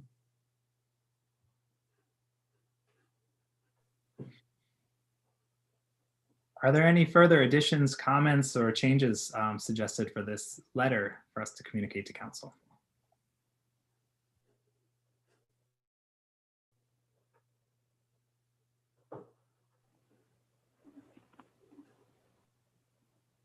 Hearing none, I would love if someone could make a motion that we approve this, and I'll make sure to get it over to council by Monday. I move that we accept the letter as modified. Second it. Seconded by Keith. Okay, we'll quickly go through roll call. Mickey, Aye. Alan, Aye. Tony, Aye. Diana, Aye. Woody, Aye. Keith, Aye. and I vote aye as well. All right, it passes. We'll make sure to work on that. And Michelle, I know you're taking minutes for us today. I'm hoping you were able to capture in the text there, or in the chat rather, the text that we agreed upon. And I'm happy to help you in terms of getting this formatted, and I'll make sure to get my signature on that tomorrow. And hopefully we can get this over to City Council. Yeah, I was able to catch all of that. Thank you. Wonderful. Thank you so much. All right, wonderful. Well, let's move into our information reports. I know we're at 7:10. So let's go through if people have any questions or comments. I see we have Mylan. There he is on video. Good to see you, Mylan. We'll jump into that, and then we'll have a little time for new business at the end. So without further ado, thank you, Mylan. This is a very detailed report. Really great to have all this information in one place. Were there any questions that folks had reading through this?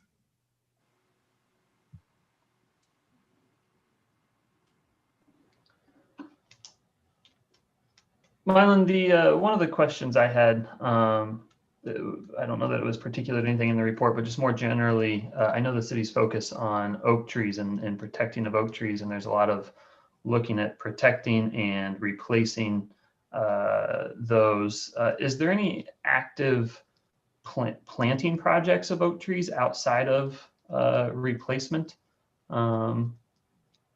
within city properties?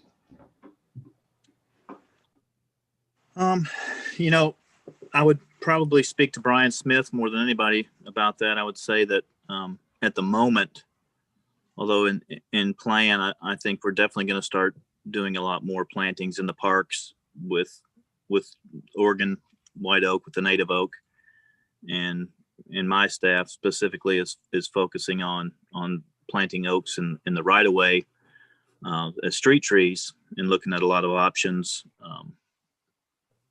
for viable species that would do well. I would say Brian's the most progressive as far as getting new trees in where they're not replacements, but actually in Bush Park, where they're being put in areas where he sees that they could benefit from an existing stand of oaks, or in areas he feels like he can get oaks established based on soil and sort of space. For me, it would be more of an issue focusing on other parks where they don't have a park manager like Brian at Bush Park. So it'd be up to us to do that in other parks as far as the Urban Forestry Division. And I think that we've done that a little bit with Friends of Trees in some of the parks in the last couple of years. I know we've planted some oaks in Gear Park this year. We're about to plant some more Oregon white oaks in McKay Park this coming weekend.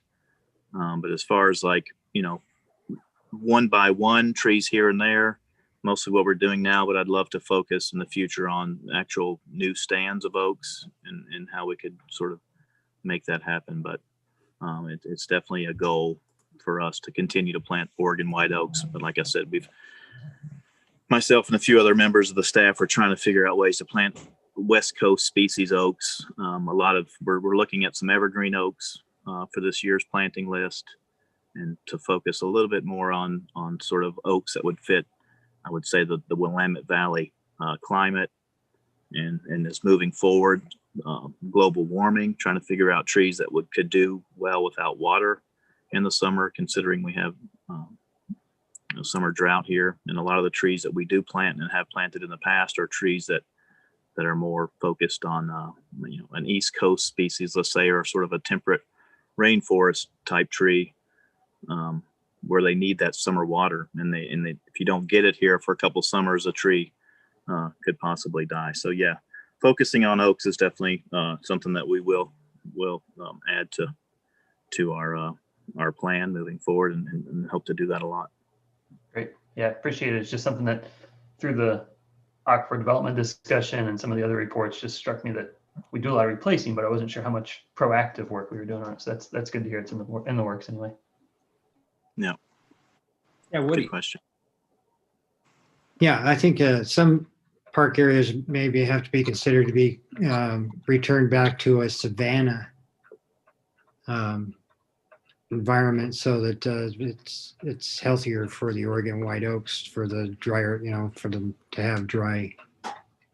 They actually do well in dry in the summertime. Not through a drought, but I mean, that's their habit is to go through a dry summer. And it'd be great to plant groves of oaks as compared to just individuals, because they do well as groves. Now, that would be our focus, and as we do acquire more land and try to get more of those areas where we can focus, an acre or half an acre or plots that are, specifically set aside for oak groves. I think it's important and to do as many of those areas as we can. Yeah, Secor Park is kind of a good environment, I would think, for a bunch of Oregon white oaks. Wonderful. Any other comments or questions for Mylan? All right, seeing none, thank you so much, Mylan. Really appreciate this update. Yeah, there's one thing that Patricia brought to my attention on the update, the trees at Civic. I may have accidentally wrote on there that they were fruiting pears. They're actually flowering pears. So just a change on my part there. I planted those. Did you really, Woody? Yeah, I did. That's back in the 80s when they first came on the scene, and they were a really big hit. And been planting Chanticleer pears ever since. That's great. Well, we appreciate having you on the board, especially with the history that you have with the city. Patricia, let's move into our Parks and Natural Resource Planning update. Thank you so much, Mylan. Really appreciate your time. So anyone have any questions or comments for Patricia? We can just base it off of what she wrote. I had one thing I wanted to flag, Patricia. I know it's on here and with the frequently asked questions, which which is the same as the online fact sheet, correct? That's Yes. all. Yeah. I just wanted to flag for everyone that online fact sheet or the fact sheet text we shared last time. Tony, Patricia, and I know some others in the department have been working on that, and they came up with a great idea to have this be an online resource instead of just being text or printed. So they put together a kind of a mock start for a website that they're going to be working on. It's kind of an FAQ. We'll have how to get involved, how many parks there are in Salem, make sure to link people to the Park Finder map more easily. I think it'll be a great resource to have on hand for the city. Yeah, and we can have a demonstration of that depending, maybe next month or January, depending on how full the agenda gets. But Rob Romanek, our other parks planner, has been very instrumental in helping to kind of figure that out. So it should be really easy for the public to use, and then we don't have to get into the updating things on paper anymore. Smart. That'll be great. Yeah, what I did see looked really good. So I really appreciate Rob's work on that. I think that'd be wonderful if we can squeeze it in next month just to quickly show people. It'll be nice to have. Okay. But are there any other updates that are not on your update here, Patricia, that we should know about? Anything that happened between when you wrote this and tonight? Oh, let's see. Well, I guess the climate action plan, we're having our first meeting next week, but we've been having a few little kind of training sessions in advance of that. I think the only other thing that has happened is that we did hear from OPRD, Oregon Parks and Recreation Department, about the grants that had been put on hold. We applied for a Bill Regal grant to kind of complete that park.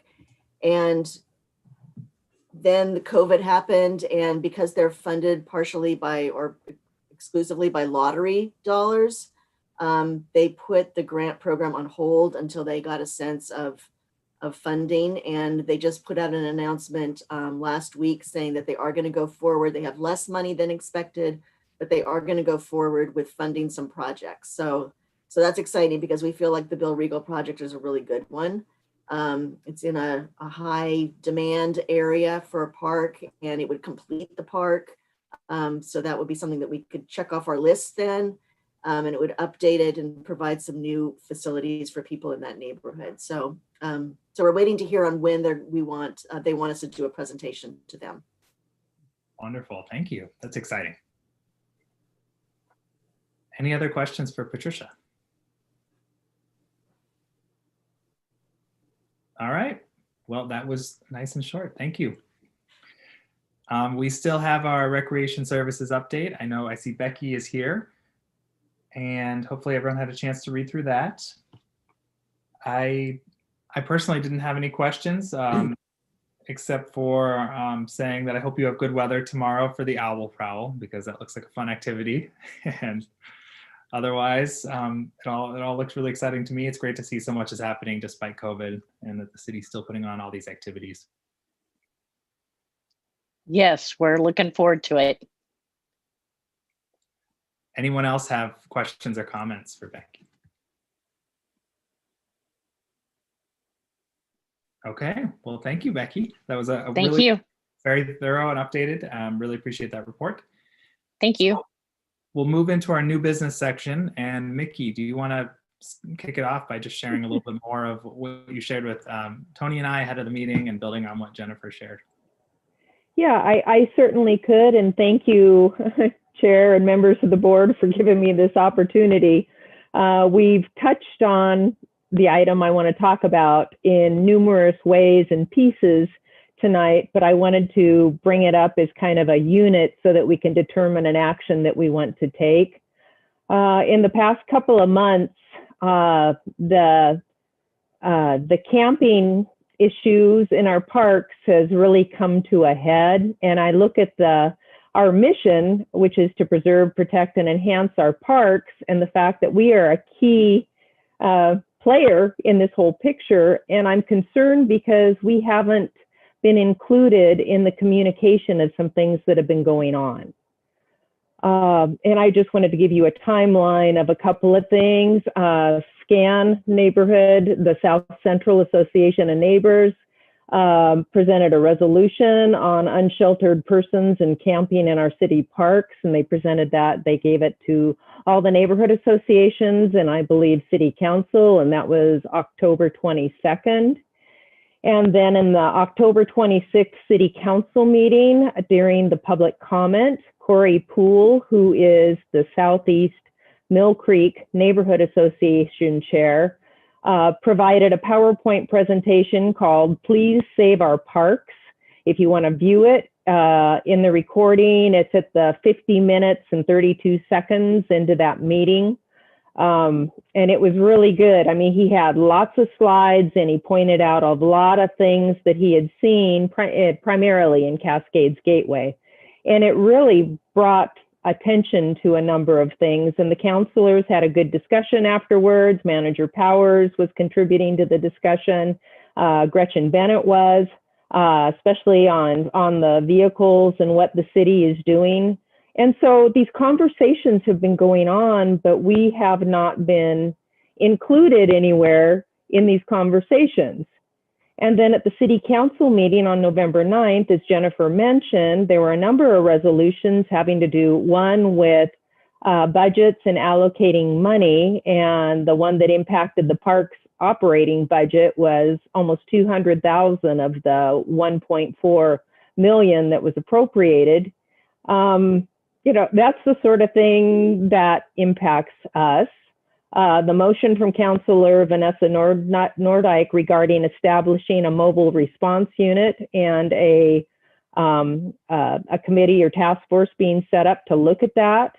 And then finally, the extension and restatement of the emergency declaration related to unsheltered residents, and for it to extend this declaration through October of 2021. And it specifically talks about the vehicle camping pilot program, references to camping in city parks. And so this is another whole year from now. And we weren't brought into this conversation before these action items were brought before the council. So I wanted a year ago, and I think most of us were here. Keith wasn't. I don't remember if I think Alan, you came in about a year ago when SPRAB sent the letter to council and mayor and the mayor because the council was considering, and this is before COVID, the council was considering allowing camping in our parks as an alternative to being on the sidewalks. And the key points that we put out, that we had in the letter, was SPRAB recommended that Salem parks not be used to establish permanent or temporary campsites. We said that the parks operations section is already seriously constrained due to the lack of personnel and funding in its efforts to maintain our parks in a safe and sanitary fashion at a level that ensures the greatest public access and enjoyable use.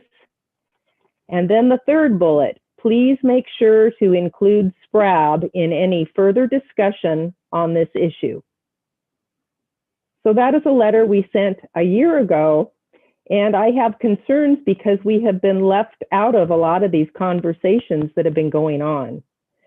And so I propose that we put another letter together, and I have some proposals of some ideas of what I would want to put in it, but I can bring that up in just a few minutes. I just wanted to pass it back to all of you for any kind of discussion, I guess. Thank you so much, Mickey, for bringing all that up. And you're absolutely right that we should be part of these conversations. And I think you're right that this is something that falls under our purview to be advocating for and be part of that conversation. And I appreciate you bringing up the letter and citing that. I'd forgotten that third bullet point was in there. So very much relevant for us to follow up on that. And I fully support the idea of doing another letter.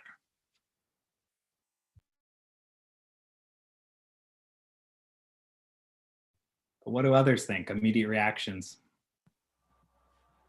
Yeah, I just, out of a sense of fairness, I guess we think about the different city boards that we have.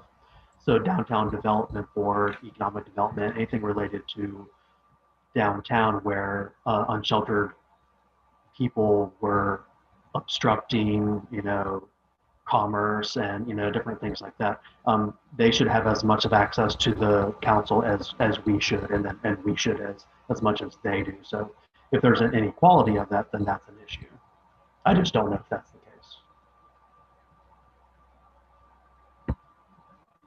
Mickey, I remember a year ago, or maybe a year and a half, there was a task force around feeding unsheltered persons. Mm-hmm. You participated on that. And so I wonder, as there are task forces and things like that are being set up, I remember at that point, they did come to SPRAB to invite us to participate. And I feel like that model of being part of these conversations when it's in the park should continue. And that task force might be a good example to say that was what we want, is to be part of that. And we have one of our representatives ideally participate in that process. No, it was the distribution of food and sundries in our city parks. That was the task force. And yes, we were included in it. We had presentations and updates as to what was going on. And it was wonderful. One of the things that concerned me this evening when Jennifer was talking, and I should have mentioned this when she was here, is she specifically stated that in terms of communication of what's going on, in terms of damage to the parks and what's going on with the parks, she said that it's not her role, or it's not their role, parks operations role, to share the information with council or anybody. She said the information goes to the city manager, and it's up to the manager to determine who gets the information that's coming out of the parks. And so she made that comment this evening, and so I don't know if that has anything to do with it.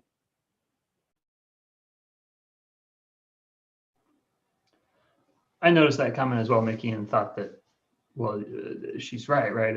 It's manager's job to make that call to the council, but we also have that job to make that presentation to the council. And so I would be for trying to engage it. I do think, it requires perhaps a bit more of a proactive approach to not always wait to be asked to be invited to the conversation. On the other hand, I think, the city council could do themselves well by, using the committees and boards that they do have on these sort of issues a bit more proactively. So making ourselves available for that, I think, would be good in trying to show where we could have value to that discussion. I think would be worthwhile to pursue. I just want to note Patricia's comment in the chat that a letter should be followed up by doing public comment at the council meeting. And I'm already planning to attend the council meeting next month on behalf of our annual report.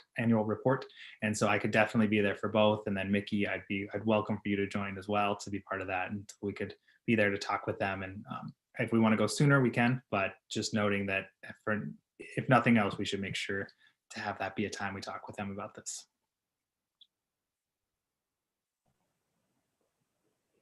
Yeah, that would be good.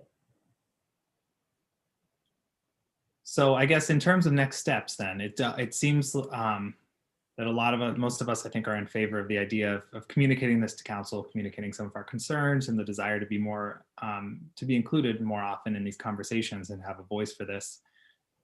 Mickey, you mentioned having some ideas for a letter, and I don't want to volunteer you, but if you would be willing to prepare a draft, and obviously as always, I'm happy to work with you on that between now and the next meeting. But it'd be wonderful if you could take the first shot at that, and then we could have something to propose at our December meeting. Yeah, I certainly could, and I can run a couple of ideas past you.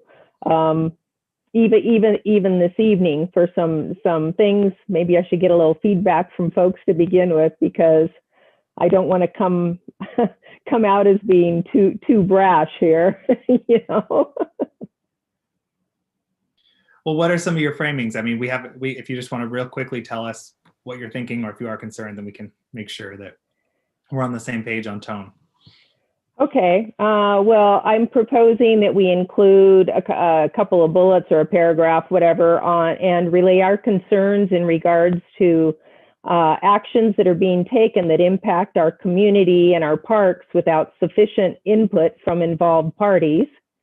Emphasize that we all want to help our unsheltered and address these issues as best we can, but we need to find ways to help without putting our parks and our public at risk. And then a request to council possibly, or city staff. I had three things, and I'm kind of borderline on one of them, but one is a city council liaison to ensure open, transparent, and sustained communications with SPRAB on this matter. Next point, formal quarterly updates on the city homeless strategy so we can be more involved and facilitate being an effective partner in this all hands on deck approach. And thirdly, a review or an accounting of existing staff duties regarding sharing of information and communication regarding camping and utilization of our city parks.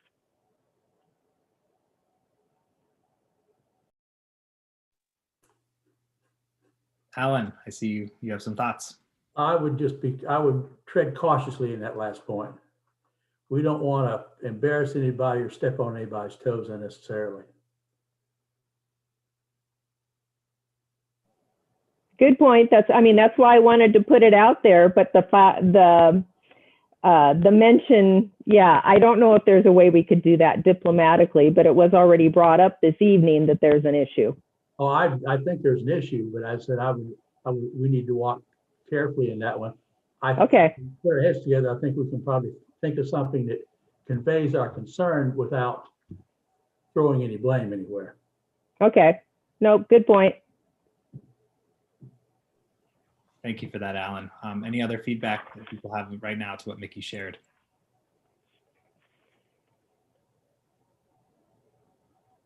Well then, Mickey, if you're willing to work on that, like I said, I'm happy to work with you between now and the next meeting, and then we could take that to council. And Patricia, I know that Jennifer said that she would get some updates afterwards, but I'm hoping that you or Michelle via the minutes can communicate with her just a desire for us to have a little bit more communication as much as possible. I don't know how much comes through either of you, but just knowing that some of these conversations are happening and however we can try and move that forward internally as well. Yes, I will convey that and also do my part. Thank you. Wonderful. Any other new business that, well, I guess Mickey, sorry, is there anything else that you want us to talk about with that? Nope, that takes care of it. Thank you all for hanging out here a few minutes longer and listening. Wonderful. Any other new business anyone would like to raise? Okay, hearing none. Our next meeting will be December 10th. I want to just note that there is an our Salem survey open until the 23rd that was sent out by Tony. So please make sure you fill that out, share that with your networks. And then also the annual report, please review that and send any comments to Tony by next week. And with that, we are adjourned until our December meeting. Thank you so much, everyone. It was great to see you all, and I'll see you next month.